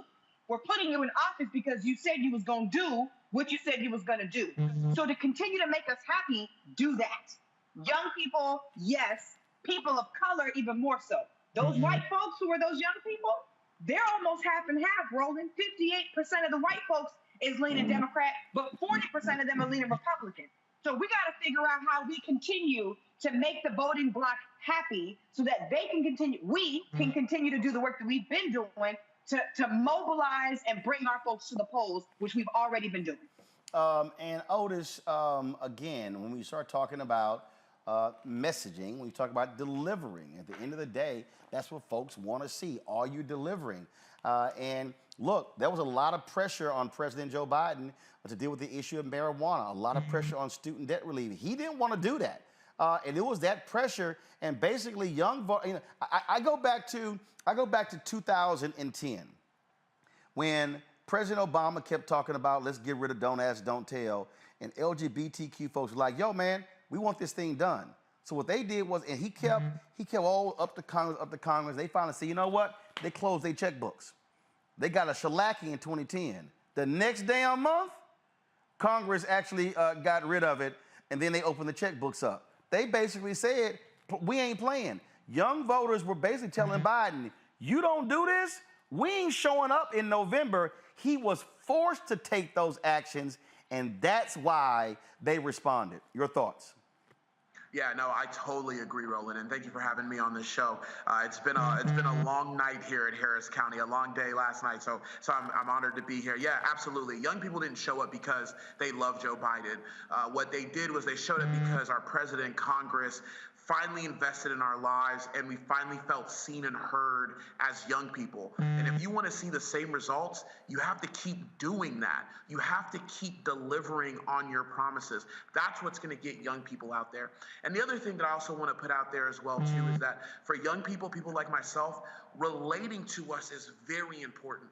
Not just a positional standpoint, not just using your title to say, hey, look, I've done it, I've been there, I'm the president, I'm the deacon, I'm the CEO, but relate to me. Use our pop culture. One of the things that I thought was very interesting is that you see our Gen Z leaders using TikTok, using Snapchat, using what's available to them to reach other people in their influence as a circle. And then you saw Joe Biden getting on TikTok. You saw Congress people getting on TikTok. You were engaging people where they're at. One of the phrases I cannot stand the most is meeting people where you're at. I can meet you at McDonald's. I can meet you at Walmart. I can meet you at H-E-B down here in Texas.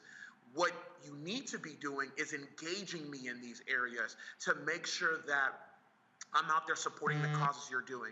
So you've got to keep delivering on your promises to make sure young people are out to vote and making sure that we're staying voting. And then also the one thing that young people love to do is we love to play the game of telephone and the whisper campaign. We're going to tell our friends to go vote who are our ages because we know that you're delivering. And then when we're asking you and they're telling us, hey, well, my vote doesn't matter, here's what we can point to say, this is why your vote matters. And the forgiveness of student debt is a great starting point. We've got to make sure that we're tackling our climate change efforts. We've got to talk about reproductive rights. We've got to talk about environmental justice, continuing on that. And then we've also got to talk about the basic issues as well, too.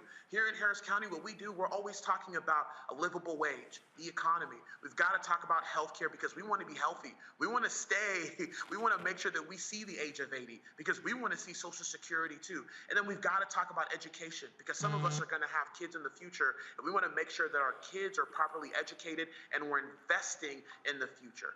And so those are things that are super important to young people. And when we keep delivering on that, they're going to keep coming out and showing up and voting for Democrats up and down the ballot. Andrew, what also I think should be happening is, again, if you're young voters and young activists on organizations, now it's kind of like, okay, here's my list. This is what I want to see, because here's the deal now. Republicans are seeing these numbers. First of all, if they don't control the House yet, there's a slim pathway for Democrats to control the House. But if they control the House, they're going to have to contend likely with the Democratic Senate. And so bottom line is they got to negotiate. If I'm Democrats, I'm coming up with an agenda that is appealing to the 1835, and I'm daring Republicans to shut it down and then nail their asses in 2024. Andrew? I'm sorry, Evan. Evan, go ahead. I'm sorry. My bad. I'm so sorry. My bad. My bad. I read it wrong. Go ahead. Apologies. Absolutely. I think that young voters, I think what everybody in the political system needs to learn is that the idea of voting as a political identity, that's over, right?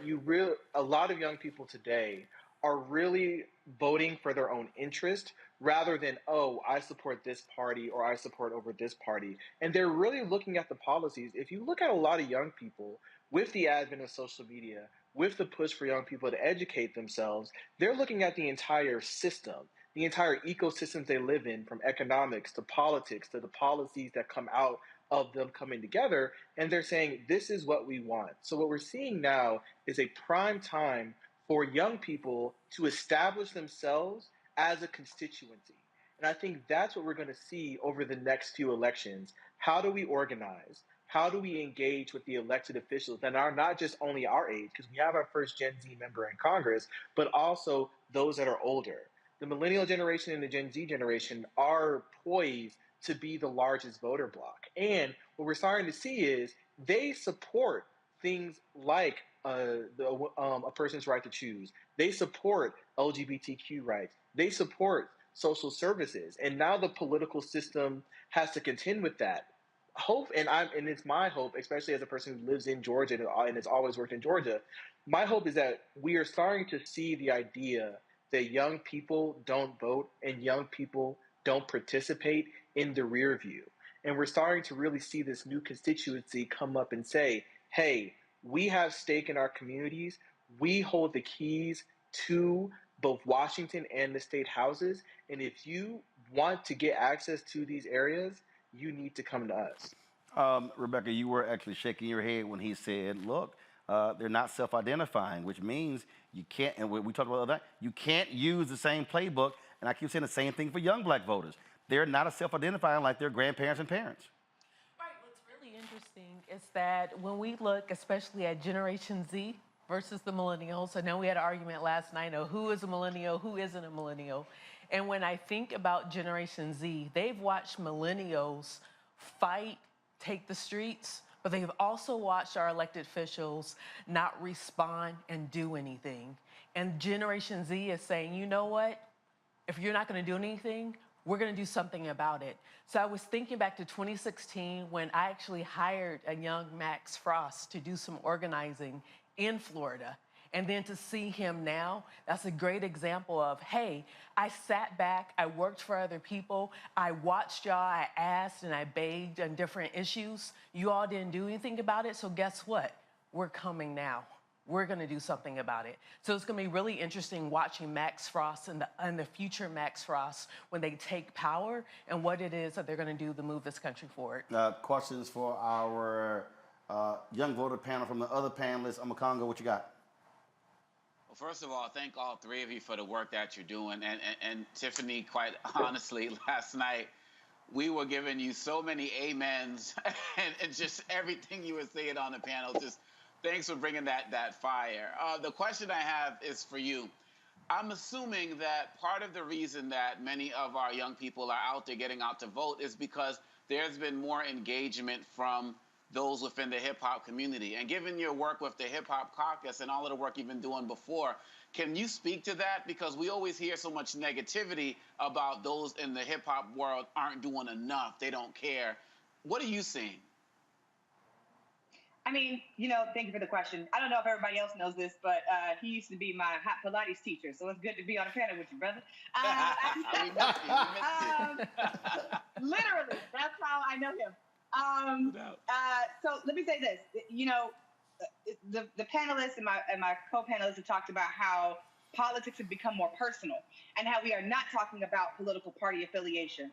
What we've been seeing is our influencers, Black celebrities, whether they be hip hop artists, whether they be, Ryan Coogler, the director, or whatever it might be, their stories of Blackness and experiencing anti-Blackness have been coming to the forefront over the last couple of years on all social media platforms. And we feel more connected to our leaders, to our influencers, to our cultural trendsetters because of the issues that they are facing, they are making politics a part of their daily lives too. So when we see Ryan Coogler at Bank of America or whatever bank it was, I forgot the bank that it was, but he was getting stopped because he was asking to take out a lot of money, and he wrote it on a little note card, and they called the police on him. We resonate with that story, right? When we see Oprah Winfrey getting hassled because they don't know who she is and she's trying to spend a lot of money to buy a purse, and she shares that story, we're starting to resonate. Well, listen, you thought you was above blackness, but you just as black as we are. When we see Meg Thee Stallion go through gun violence, and the students are talking about gun violence and how mass school shootings are happening across the country, politics are becoming more personal. So hip hop, by nature of that, which has always been the trend to set the culture of what America, I think, talks about, those political experiences come out in hip hop, and the audience, the viewers, the subscribers, they understand and make the connection. Hip hop is not separate from the experience that we are having every single day as Black folks. It is the echo chamber of what that is. And Aja Monet, who I will channel in this moment, who I adore and love as a poet and an artist, says all the time that artists are the gatekeepers of what happens politically because they're able to express the experience and make sure that we all know that we are not alone. Those very specific instances help set the culture and the agenda politically. And voters, who they are also not separate from that experience, and voters are a part of that conversation and will help determine what we do next, now and between now and the next presidential election, and then therefore. Larry, what you got? Yeah, Roland. I mean, we talked about this segment and the power of young voters, and this is a question to any of the folks who are on the panel. What do you think is maybe one or two issues that between now and 2024 that you're coming to, whether you're talking about the federal level, Biden administration, or state level, wherever you guys are located, and saying this is the issue. Both these issues we need to make sure happen between now and in the next 2 to 4 years. What do you think that one or two issues are in particular? I can start with that response. I think the biggest issue, for many young people is economic mobility, right? You're looking at a generation who is slated to make less, own less, and produce less than their parents, even though they have job security, they're not able to move up socially. And a lot of them are living on the fringes. And we're not just talking about people who aren't college educated. We're talking about college educated people too, when you add in the compounding factors to the loans. So I think the biggest issue, or what young people really want to see to actually buy in is, all right, I'm at the age where I'm adulting, where I have to take care of myself. I'm at that age too. Rent is high, right? Gas is high. I have to, think about saving. I have to think about healthcare. So I want to be sure that I'll have fair wages. I want to be sure that I'll have fair prices independent of corporate gouging. So I think any way that the federal government and any party can really bring those solutions, I think that's going to resonate with a lot of young voters, because that's what voters wake up with every day, right? I get a notification of how much money's in my account or how much money is taken out of my account every morning, right? So, anybody who can come and affect that in a positive manner, that would help me and a lot of other young voters come out and support that candidate.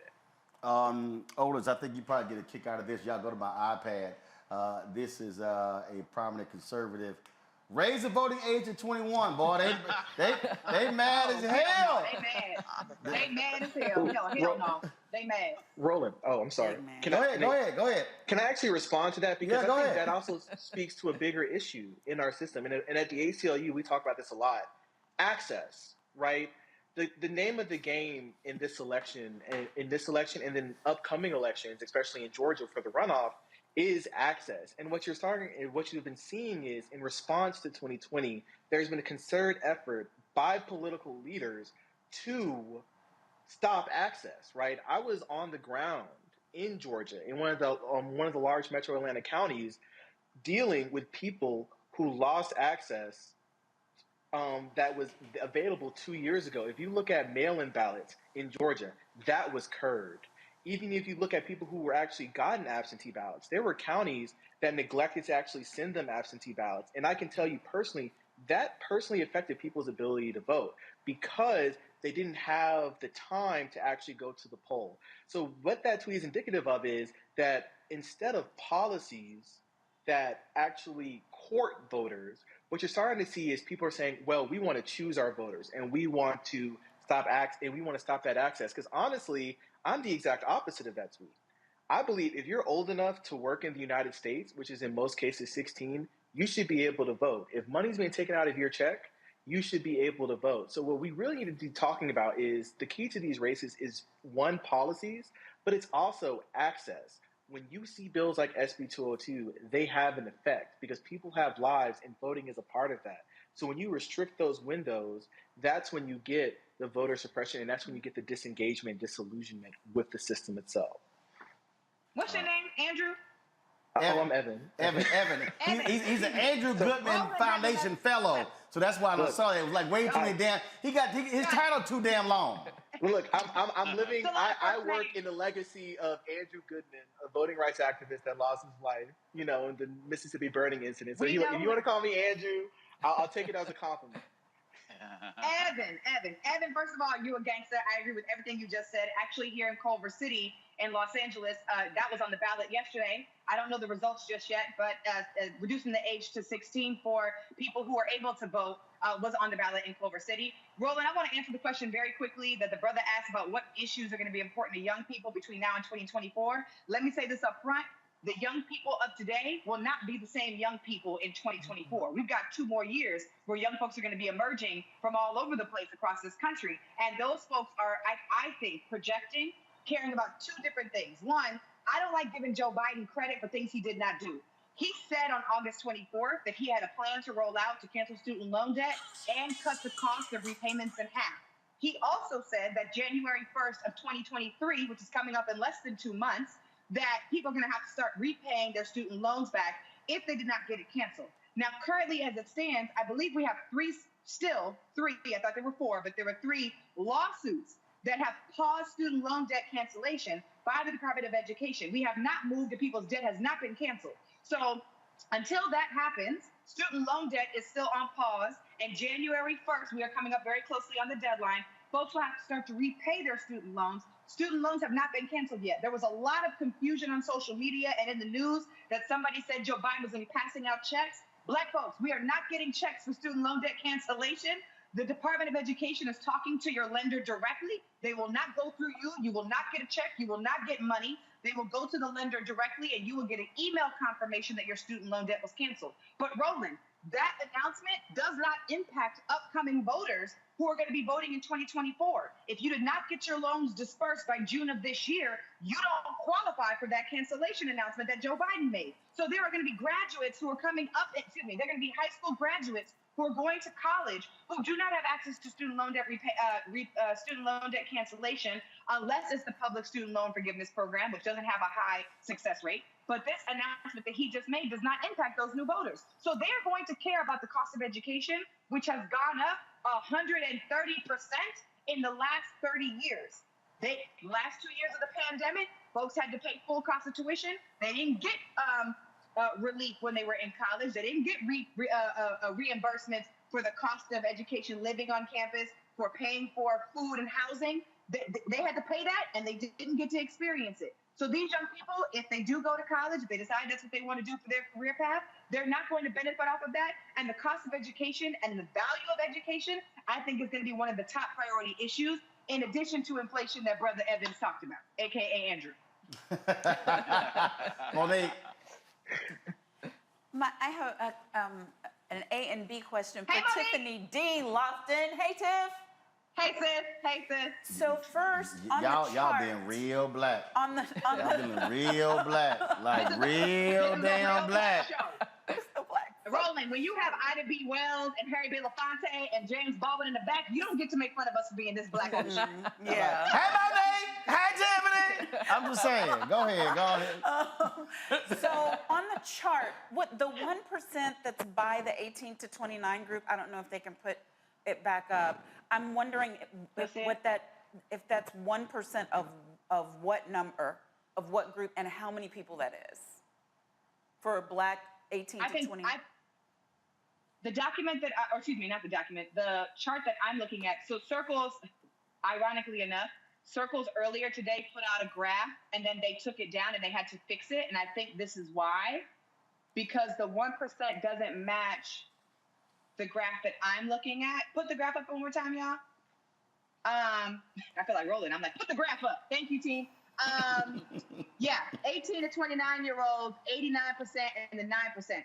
Monique, I don't know what that 1% means because it doesn't match the graph that we see. I'm guessing that's out of the total of voters. If I'm just trying to do the math on all that, on all of the categories. But the reason why I asked the question is because I am wondering for voters in that age range, who are their natural alliances, coalitions, partners who they can pair with if they are small in number, though growing, larger numbers are coming into the voting population. It seems to me that in order for the things that age group really care about to come to the forefront, they need partners that have more power. What alliances are you all currently involved in, and in what ways can those of us who are not in that group help? That's a great question. I'm not in that group. I'm considered not a young person. I'm 33. So You're a young person leader, though. I am. You lead the young people. No, yes. no, absolutely. But I wonder if the other two gentlemen on the panel haven't answered that before I jump in, because as I understand it, those folks under the age of 29. Okay, Tiffany, you're right, Monique. They have to form an alliance. Tiffany, why don't you just answer first? We're gonna go to them too. So go ahead, go.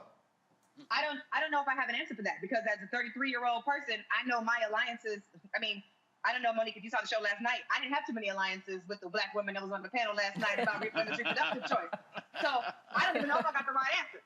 That was I didn't have no alliances. Dr. Carr had my back, but other than that, I wonder what Evan and Andrew think. Otis?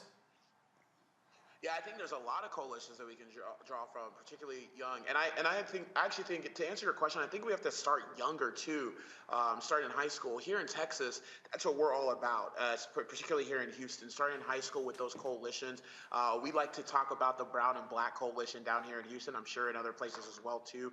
We like to think about coalitions that are on your college campuses, whether we have I know we have Black Lives Matter chapter in the University of Houston, Texas Southern here in Houston, and I always make things very local because it's so important to me. And then also talking about LGBTQIA rights and those folks, Stonewall, getting involved in those young coalitions as well too. So there's a myriad of coalitions to really get plugged in, but I think before you start getting into coalitions, we need to identify the age range and where we're starting, because here, like in Texas, we always struggle with building a bench. And that coalition is super important to start young and early in high school, and then making your way through college, or whether you're going to community college, or you're going through trade school, or whatever you're going to do post-high school life, getting plugged in with those coalitions and starting off there in that high school range is really important for us. So there's a myriad of coalitions to start off in, and you just got to pick which one you want. That's Evan? A good answer. Yeah, I can add. I think there's two types of things that bring coalitions together. I think the first one and the strongest one is direct service, right? Coalitions that are working on direct actions in the community where voting is just an aspect. Two examples of that, I would say reproductive care providers. Those are great places to build coalitions because the laws affect their ability to serve that community. That's a service. So instead of voting for an idea, instead of voting for a promise, you're voting for a service that you believe your community needs. And another example of that is union. If you look at union numbers, our generation is creating a resurgence in people who have union membership, right? And those are coalitions as well. And as they did it in the old days, those will help decide elections as well. So I think unions are a great focal point for that. And then I think another part, especially for Black voters and Black young people, Greek life fraternities and sororities, right? You know, I graduated from Georgia State University in 2020, and part of a big supporter of my voting rights work was Greek life, right? You know, they helped corral the communities. They were with me on National Voter Registration Day, hosting voting rights tables, and they still are there today. So I think those communities and those coalitions are what we need to be focusing on and what we need to be putting resources in, because they have shown that they have pull with their community. I mean, that led to, can I do my follow-up question? Thank you. So, I got another damn guest, and I'm trying to go home and get some. I'm trying to go home and get some sleep. Girl, hurry up. My follow-up question was this, because what we talk a lot about student loan debt cancellation. One of the goals of the administration, which I agree with, is to ensure that people who do not choose a higher education path have good jobs that pay great wages and salaries. I'm wondering, for your age range, for the 18 to 29 age range, for people who don't care about student loan debt because they're not choosing a college or university path, what are the next most important issues to them that we can be highlighting? Yeah, I think, I love that question, because we talk about equity all the time.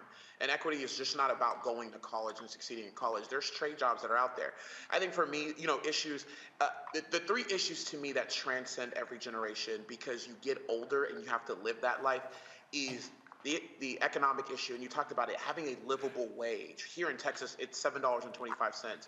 Imagine going to go pay gas and it's $2, $3 a gallon, and you're only making $7.25. The math just doesn't add, correct? And then also healthcare. Healthcare is super important, whether we're talking about maternal mortality or whether you live in Texas, which has the highest uninsured rate in the country. We leave $10 billion on the table. By the way, money that we have paid for. We are led by Republicans who talk about fiscal responsibility here in Texas, and that, my friends, is not fiscally responsible. So insurance is super important. And then education, whether it's higher ed, whether it's trade jobs, or whether you're going to have kids in the future, you want them to be able to go to public schools that are well-funded, not charter schools, not private schools, public schools where most of our people are at. You want them to be well-funded and making sure that we're spending in those. So the economic issue is always going to be important to us, healthcare, and then making sure that we have schools. And then we have our reproductive right system. And then a huge thing for us, especially as Black folks living in some of these areas. Here in Houston, we have the historic 5th Ward. Roland, I know you're familiar with it. You've been down here a lot of times visiting these areas. We've had issues with cancer clusters. Environmental justice is going to be a leading issue for Black people for years to come, because it's impacting our communities the most. So we cannot forget about our environment, because we want to be living in areas where there's clean air, where we won't have cancer, and our future can be protected by the laws that we pass regarding clean air and the climate. Thank you. All right then. Otis, Evan, Tiffany, I certainly appreciate y'all on the show. Thanks a lot. Thanks for having me. All right, folks, got to go to a break. We come back, we'll talk with my man Isaac Hayes III, the founder of Fanbase. Facebook is laying off 11,000 people. They sent an email out. Twitter just laid off, of course, half their workforce. Should we also be focusing as Black folks on building a multi-billion-dollar Black-owned social media app like Fanbase? Yeah, I think so. We should. So we'll be talking to him next on the show. Folks, don't forget to download the Black Start Network app. All platforms, Apple phone, Android phone, Apple TV, Android TV, Roku, Amazon Fire TV, Xbox One, Samsung Smart TV. Also support our Bring the Funk fan club. You can do so, of course, by sending your check and money orders to P.O. Box 57196, Washington, D.C. 20037-0196. Cash App, $RM Unfiltered. PayPal is R Martin Unfiltered. Venmo is RM Unfiltered. Zelle is Roland at RolandSMartin.com. Roland at RolandMartinUnfiltered.com. And of course, get my book, White Fear, How the Browning of America is Making White Folks Lose Their Minds. Available at all bookstores, and you can download on Audible. We'll be right back. It's about us. Everybody out together. We are in sunny South Dallas. The election is coming up. It's super important that folks know who they are voting for, but more importantly, what they are voting for. Y'all, we got the free shirts and free lunch right over here. Freedom is our birthright. No matter what we're up against, we're sending a message in Dallas and Texas and in this country. We won't back down. That's what this bus tour is all about. The housing cost is one of the most capitalized areas that we have found. People who are marginalized, that are brown and black, we are suffering the most, and I think that we have the biggest vote and the biggest impact in this election. I'm voting for affordable housing, for sure. We should not be paying the cost of a utility failure because our elected officials are too proud to say, we need help. I know that we can bring out our people to vote. It's a part of our birthright. Right. It's a part of our heritage, and surely it's a part of our present and part of our future. That's right, that's what's up. And we won't black down. Forward that message to 5 friends, because in that message, it's got links to how to get registered, how to check your registration status. Like I said, 2:30 we'll start rendezvousing right here on this street. I am voting to let our voice be heard in the rural communities that, hey, we are people too. There are things that we need. Free shirts, free food, and lots of power. We are in Longview, Texas, where Black Voters Matter, 365. Whatever type of oppression a white supremacist throws our way, we will not black down. We are in relentless pursuit of liberation of our people. Freedom is liberation for black bodies and black communities to make economic change through political power. Freedom is choice. We won't black down. We won't black down. We won't black down, y'all. We won't black down. We won't black down. We won't black down. What's up, what's up? I'm Dr. Ricky Dillard, the choir master. Hey, yo, Peace World, what's going on? It's the Love King of R&B, Raheem Devon, and you're watching Roland Martin, Unfiltered.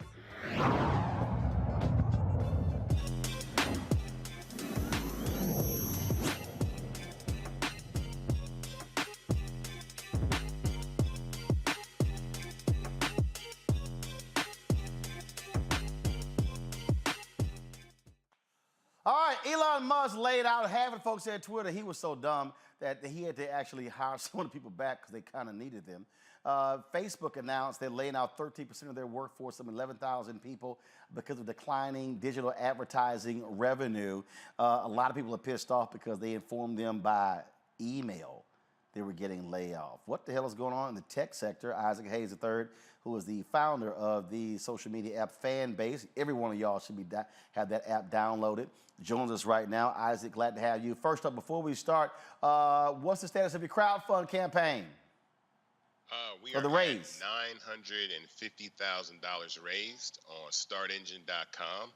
So this is the final round to invest in Fanbase. If you want to invest, go to startengine.com/Fanbase right now and invest. We're going to 2.5 million. We're almost at 1 million, and this is the last time I'm doing this before Series A.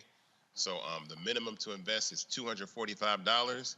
You can own a part of a tech startup, that Fanbase that is actually growing, and you see all these other ones on shaky ground. So a shift is about to happen. It's better to actually own part of a platform that you're using as well. So we'd love to have you over at Fanbase. And the people need to understand, when you invest this early, your payoff is larger if the company goes public or gets sold.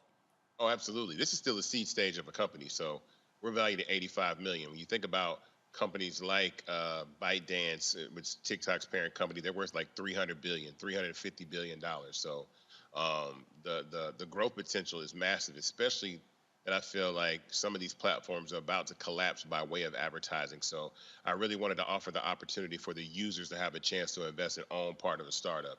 And so we've been successful. This is our third campaign. We've raised a little over $7 million, and this is the last time I'm doing this, Roland, so you know what it is. But I really want people to have a chance to own part of these startups. Folks, get in where you fit in. And yes, I am an investor in Fanbase. I know I still got to get my T-shirt so we can rock it. But I am an investor. Folks, and again, this is a perfect example. We spend money all the time on all kind of different stuff. And so if you want to bypass, look, this is my suggestion right now, and you don't have to do this here, but y'all out here looking at buying Christmas gifts and stuff, I would rather buy somebody a stake in Fanbase and say, here's your Christmas gift, because that could be the Christmas gift that rewards them every single year versus a pair of shoes or a handbag or some Louboutins or something along those lines. You know what I call those? We call those stocking stuffers. You get it? There you go. That's all we're saying. All right, let's talk about Facebook and Twitter. What the hell is going on? Advertising is taking a dip. And I think what I've kind of been saying for a while is I feel like it's harder and harder to advertise to people. And these platforms that are publicly traded companies try to squeeze as much revenue out of the user base as possible. And so with new restrictions in place by Apple and Google that allow people to opt out of cookies and stuff like that, it's harder to make money. Actually, YouTube is going to see a $700 million decrease in ad revenue this year. And then I think this is the second year in a row that I think Facebook is going to see a dip in their revenue as well. So it's going to be harder and harder to advertise to people. That's why I say subscriptions are the way of the future. All right, so explain that, because you were saying that long before a bunch of these apps started offering subscriptions. Yeah, so platforms have to suppress your content. If you're wondering why none of your content ever gets seen by anybody, it's because why would Instagram let you reach 1 million people when they're about to charge Target or Walmart to reach 1 million people? If you can reach 1 million people, so perfect Walmart, example. Target, Let's actually illustrate this. First of all, Isaac, make that point, and then I'm going to illustrate what you're talking about. Go ahead.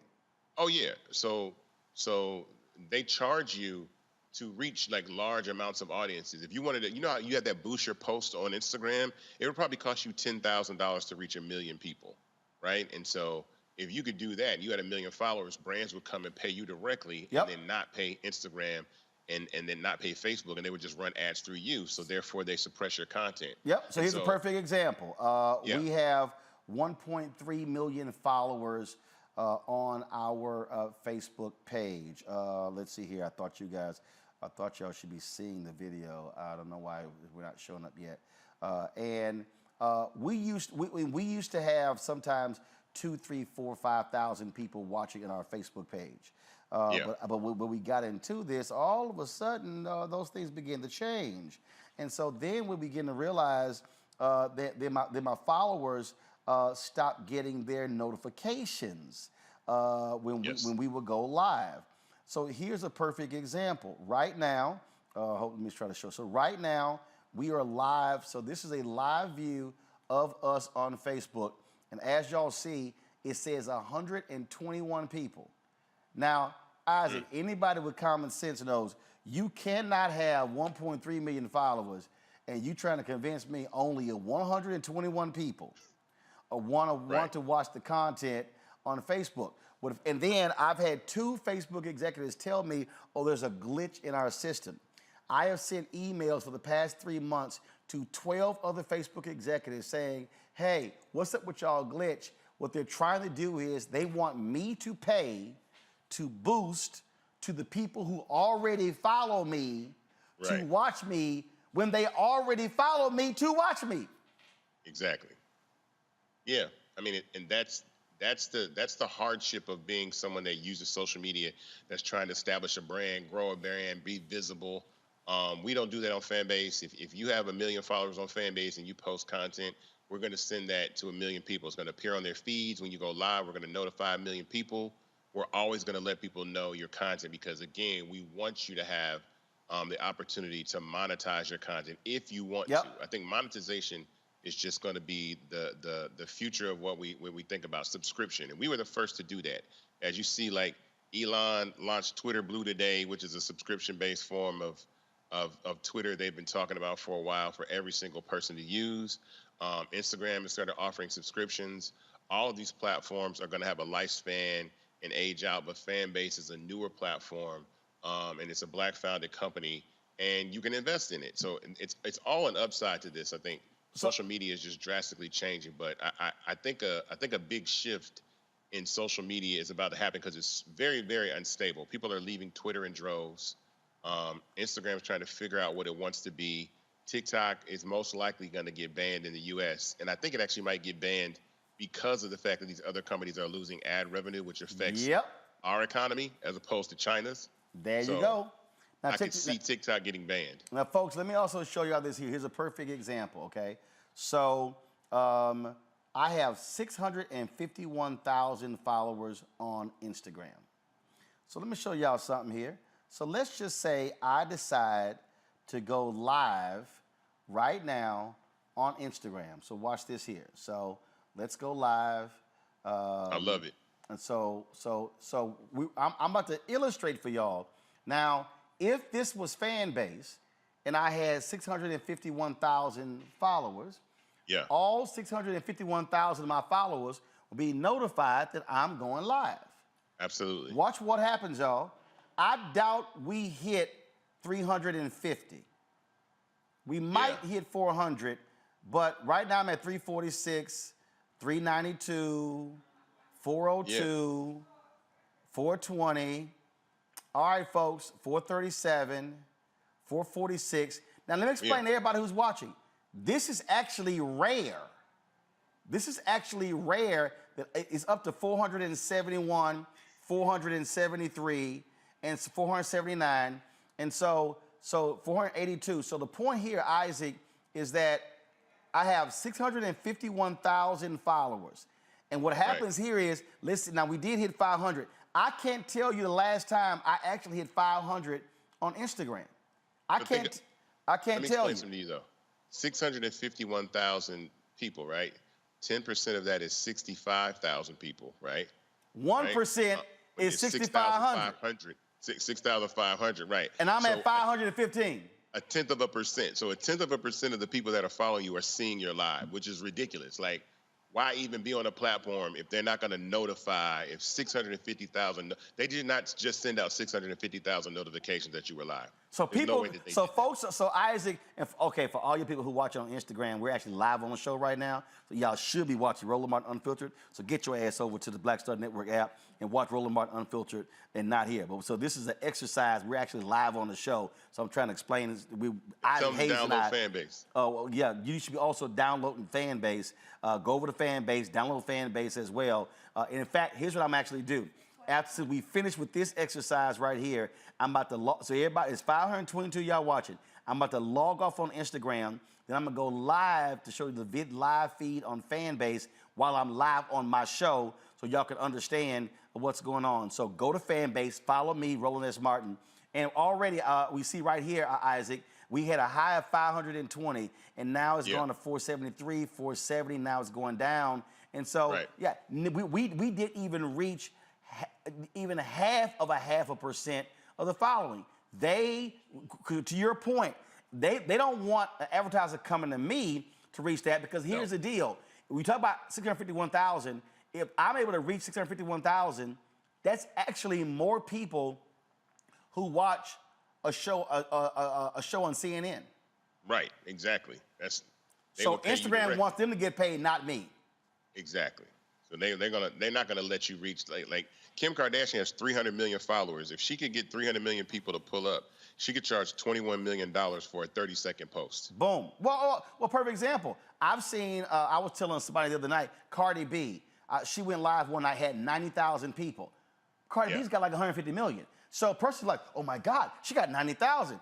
Yeah, but she got 150 million followers, or like 142 million followers. That 90,000 ain't nothing. And so that's but what they're doing is they're gaming this whole thing. They're gaming this whole thing on our ego. I've got 651,000 followers. Ooh, I posted this shit. I got 18,000 likes. They're feeding on this, your ego, and you're making them money. And you know what that does? They have more content. If you notice, they start running in-stream ads on Facebook and Instagram because they really want you to use Reels. And the reason why is because the more short videos they have, the more ads they can run in between those shorter videos to make more money. Yep. So that's the whole play. Absolutely. Let's do this here. I'm going to click over to Fanbase. Okay, hold on, let me tell people. Everybody on Instagram, go to Fanbase. I'm about to go live on Fanbase. Let's see if we can hit 500 people live on Fanbase. Go right now. Okay, so I'm logging off, all right? Okay, so questions from the panel. Questions from the panel, and I'm going to pull up Fanbase while this is happening. Rebecca, you first. What you got for Isaac? So I'm looking in the chat. There are a few questions. So how can people get Fanbase? Where do they go? And then one of the questions they're asking, what is the user experience like? Is it like Tumblr? Is it like other social media platforms that we're already familiar with? All right, so here, while Isaac answers that, y'all switch to my phone view because I'm actually on Fanbase and I'm about to. So while Isaac, give me a split screen. Give me a split screen. Put me in one, put Isaac in the other. And so while Isaac is talking, I'm going to actually be clicking and going through. So Isaac, I'm on the app, and so I'm on my on my home page. And so if I wanted now, so if I click that button, if I click the no, guys, I don't want. Yeah, thank you. I don't want me. I want my phone in the other screen. I don't want me. Okay, so okay, so just go ahead and just don't try to size it up, right? Just put it in. Don't worry about it. I got this. I know what I'm doing. Okay. So let me. I hit the plus button, and what comes up is post, story, live, flicks, audio, and then plus. Yeah. You can go live. So tap the live button and go live. So I can add a title, live on RMU and Fanbase with. Hold up. I can do. And while you talk about that, we're in 180 countries worldwide. It's on iOS and Android, so you can just download Fanbase like right away. It's not really hard to do. And it's more of a feed-based experience, kind of like Instagram, but we have several verticals. We got audio rooms like Clubhouse and Twitter Spaces. We have stories, we have live, we have long-form content called Fanbase Plus, so it's like your YouTube, your Netflix that you can post your long-form content. We have posts. So it's a lot of different types of verticals on the platform that you can use to actually, make money and monetize your content. All right, so I'm clicking the go live button, and I'm getting a circle here, and then it's not going. Am I supposed to be hitting something else? No, you shouldn't be unless you haven't updated your app. I don't know. We'll check. We'll check. All right. Let's see. Come back to me. Let's see if I can update it. Because I think it's updated. We actually put out a new update today. Okay, there you go. I was asleep because I was up all night last night. So the cool update we put out today though is actually you can actually take YouTube links and put them behind paywalls. So now for podcasters that want to have the ability to be able to monetize their podcasts, they can do that. They can put those podcasts behind paywalls. And monetize those podcasts. And I think that's extremely important because now, like, it's similar to a Patreon functionality that allows you to monetize your podcast. So you don't even have to, you make an unlisted link from YouTube, take it, put it on Fanbase, and post it as exclusive content. And I think that's another extremely important question. Omakongo. So, first of all, I think this is awesome, and I'm definitely looking into this investing thing. I'm not looking into it. I know I'm going to be doing that. So thank you for sharing that with us. One of the questions I was hoping you could speak to is, what do you think are the dangers for us in the United States of having some of our largest social media platforms be owned by people who are not from the United States? Obviously, we talked about TikTok in China, but now with Twitter and Musk, being from South Africa, not being fully, invested in this country, what are some of the dangers or concerns we should have? Well, I mean, both of those are now private companies, right? ByteDance is a privately held company, and now Elon has taken Twitter private. So it's really their domain to do with whatever they want to do. I mean, Fanbase is a private company as well, and they're upsides and downsides to being a private company. But I think with the security issues that I feel like there have been security concerns with China, I think that the government is going to probably ban that. And like I said, I think it's going to be terrible for the kids because the kids love it. But I know that the way the economy is getting hit with advertising, like this is a big deal that Facebook is laying off 11,000 people. Elon fired the entire Twitter office in Africa. You look today, everybody in Twitter got fired from Africa. They just opened the office like 3 weeks ago, and everybody got fired in I think in Ghana. They shut the whole office down. So I think there's a change, and even Elon said that they're not making money off advertising, so they need to really grow, which is why, like, from day one, Fanbase was focused on being a subscription-based platform and not a platform that we focus on advertising at all. One of the folks, I'm actually live on Fanbase, so y'all can actually click to that now. So we're actually live on it, and it's notifying people. So one of the things that you said again when you're talking about a fan base, people keep asking, does it cost? Because they hear you say subscription. It's free to download Fanbase. Yes. And so what are you, when you say subscriptions, what are you paying for? Like, for instance, explain that heart we see up there, that heart. So Fanbase, you can like content and you can love content. When you love content, you give the creator half a penny, and those loves add up. And I think that's extremely important because now you're monetizing your content in a way that allows you to make money. Because again, I think putting people in the position to be able to monetize their content is the future. This is what I say right now. There's 7.5 billion people on the planet with a smartphone, right? Every one of those smartphones to use apps has to be connected to a bank account, has to have a debit card or a bank account. So there's nothing between you and 7.5 billion people subscribing to you, if you so choose, by the click of a couple buttons, a face scan or a fingerprint, and people can subscribe to you. And I think that's extremely important. It's a massive, market that I think is going to change the world. And so the fact that Fanbase is free, you can have followers and subscribers on the same page. Of course, everybody is not going to subscribe to you. I always say 95% of the people that follow you passively, like a magazine at a grocery store, or they're nosy or they're haters, right? But the other 5% are your fan base. So if you have 100,000 people that follow you, then you have 5,000 fans. And even 5,000 people subscribing to you and you making $2.50 a month, which is what you take home from a subscription on Fanbase, that's still $12,500 a month, $150,000 a year, which is more than 97% of Americans make. And so, and here's the whole deal. Go to Fanbase so y'all see here. I clicked the page where it says revenue, and so it lists revenue. Then it says last 4 months of revenue, and then it shows you 750 loves. It shows you subscriptions, shows you all these different things here, and so you're able to track what your revenue is. And again, and the beauty of this is, if somebody just want to show you some love, that's all up to them. If they decide to show you some love, that's all up to them. And for me, I don't paywall my content.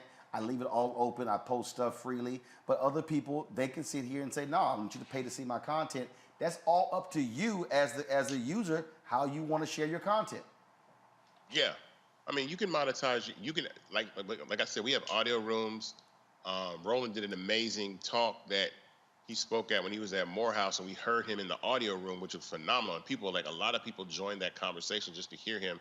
And he actually made some money just by speaking in an audio room. Yeah, so I was giving a lecture at Morehouse, and they weren't live streaming it. So I just went ahead and created the audio room so people can hear the speech, and folks came in. And so for all y'all who love Clubhouse, you can do the exact same thing with the audio rooms on Fanbase that you do on Clubhouse.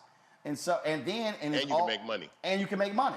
So absolutely, yeah. And again, for me, that was just passive money. I was just giving the lecture. People were in it, listening to it, and that's how it works. Let's see, Omakongo, your question for Isaac. Oh, I asked about the security question. Sorry, gotcha, Larry. Did you ask a question, Larry?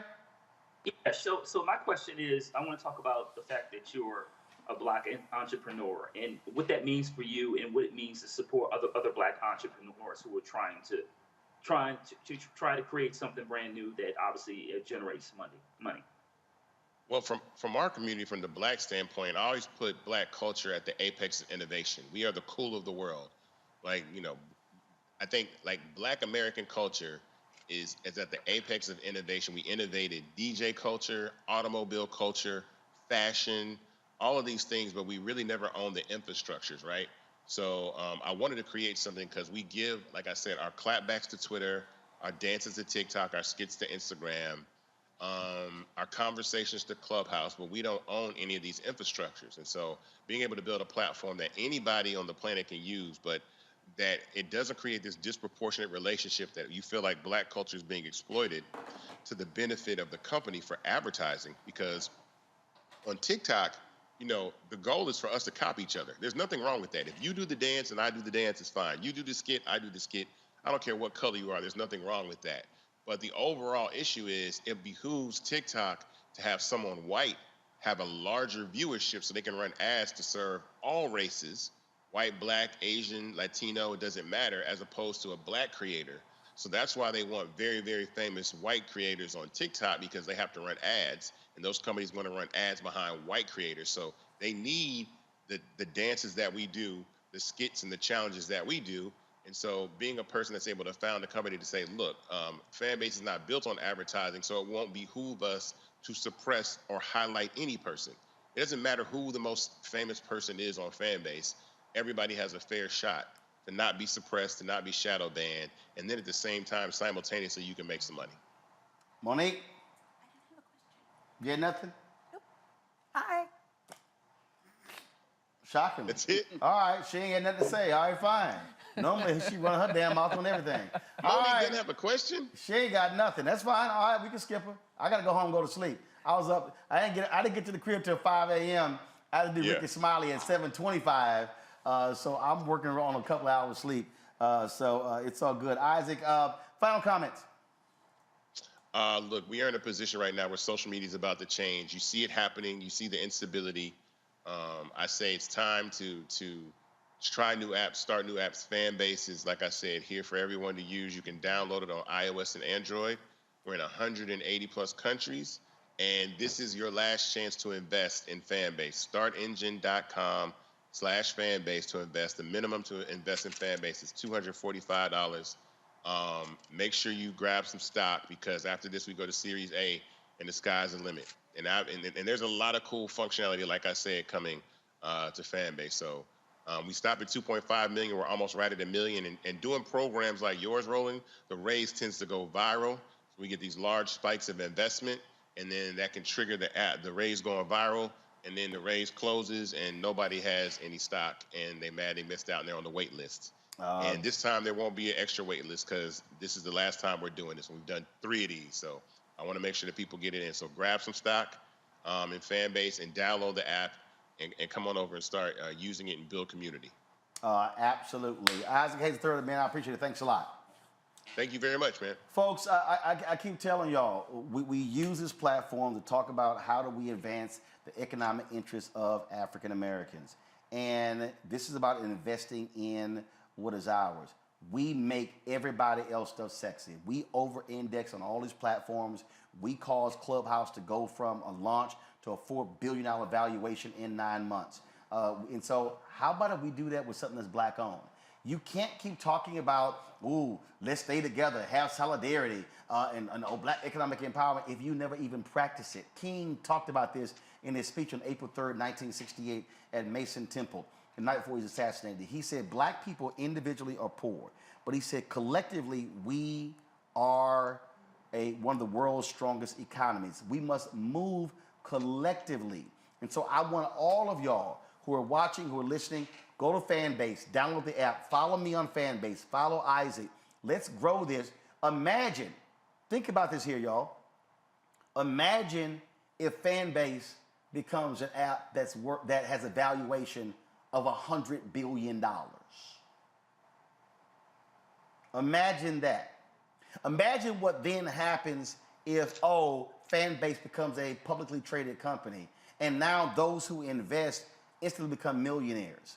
Now all of a sudden, we can now begin to fund our own institutions, fund our own black media, fund HBCUs, fund our own. We're not sitting here hoping somebody creates a campaign and we're paying staffers to get out there and for Warnock or for anyone else. No, we can actually say, we're going to send $10 million to create a fund to act for Black Voters Matter, to drive our people to the polls. This is why we had that conversation and why we want you to support in a huge way. And so please do so. And that's why that is important. And as he said, after this crowdfund, that's it. No more. I already put my money in. I'm good. I got my paperwork. It's time for us to drive black ownership and black investment. And again, we spend money on a lot of stuff. How about we actually invest it? How about we actually do it? The amount of money we spend on a pair of LeBron shoes or Jordans, that ain't been, them shoes gonna wear out. What happens when that stock goes up? That's all I'm saying. Omakongo, Larry, I appreciate y'all coming back after last night. Same for Monique, same for Rebecca. Thank you so very much. Great conversation. I see all y'all comments. Give me a wide shot. Folks are like, y'all love it. Y'all loving the set look. That's why we had this built. Shout out to my frat brother, who was the assistant design professor at Howard University, who built this. He said, I want to contribute to the show. He built it at cost. He's built Hollywood sets. So that's why we did that. And then actually it was us in Georgia. We were in Georgia for the Warnock campaign. What happened, we did the show from an Airbnb. And what happened was, so we sitting here and we were shooting something else. And we were like, what the hell are we doing? And it wasn't until like the last couple of days, we were at the Airbnb where we took advantage of the wide shot, the fireplace, and everything else. And we were like, you know what? We kind of like that look. And when we knew we were moving, so we said, okay, we're going to create, we call it the fireplace look. And so that's what we did. And that's why that's an electric fireplace right there. And it actually does send out heat. I'm trying to look for the shot. I thought I had it. Actually, I'm gonna do this. I thought I had the shot. I don't have it, but I'm going to look for it. And so it was like, it was great for us to be able to do it. And so that's what we did. Let me do this here. Before I send this here, let me go back to this. Shout out to my man, Dusty Baker. Of course, he won the World Series for the Astros. Signed a new contract. Lord, where'd it go? Let me pull it back up. I got to give Dusty some love. The brother becomes the third African-American ever to win the World Series. This is Dusty signing his contract. He said, let's run it back. Let me go ahead and show it. I got to give him some love. And so Dusty's sitting with the owner of the Astros, Jim Crane, and signing his new contract. He's coming back to lead the Astros back to the World Series. And so congratulations to Dusty Baker. Third African-American to ever win the World Series, Major League Baseball. And so, yeah, I do have my hat here. And Monique had the audacity to tell me, y'all, that my Astros hat was too much. And so I just went out and got my Astros blanket. And see, huh? I was talking about that one. What, that one was too much? No, this one ain't too much. This is perfect. Sean Taylor was one of the minority owners of the Astros. And I saw Dwight Howard, he had this hat on at one of the games. And you can only get this hat at the stadium. And so I had Sean send it to me. And remember when I played in the George Lopez golf tournament, I actually was rocking this. And so I said I had to go ahead and do this here. Come on now, I'm gonna rep the team. Rebecca had the audacity. Y'all, this is the last time y'all gonna see Rebecca on the show. Because Rebecca had the audacity to say she's a Dallas Cowboys fan, and everybody knows I cannot stand of the Dallas Cowboys. I hate them more than I hate the Klan. I can't stand America's them. team? They in America's team. They not even Dallas's team. They in Arlington. Stop it. Just stop it. All right, I'm going to end this with Tiffany Cross. I told y'all how Tiffany always supports. So Tiffany sent me this video, y'all, when her Roland Martin Unfiltered sweatshirt came in. And you can actually, if you go to the website, You said Tiffany Cross. Okay, what up, Tiffany? One of them Tiffany's. So Tiffany Lofton sent me this video when her RMU sweatshirt came in. So I'm just gonna end the show with this one here. I'm gonna see y'all tomorrow. Holla! Take it away, Tiffany.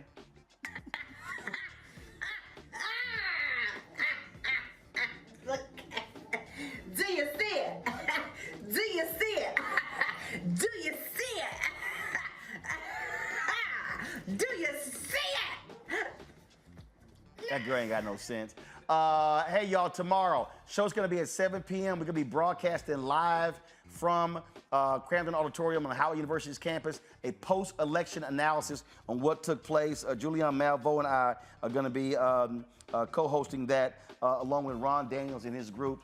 It's a national town hall meeting open to the public. So if you are in Washington, D.C., you can come on out and join us. We look forward to being there. And I'll play Tiffany's video again because she's ignorant. So let it play to the end. I'm going to see y'all tomorrow at Howard University. Holla! Audio. Look. Do you see it? Do you see it? Do you see it?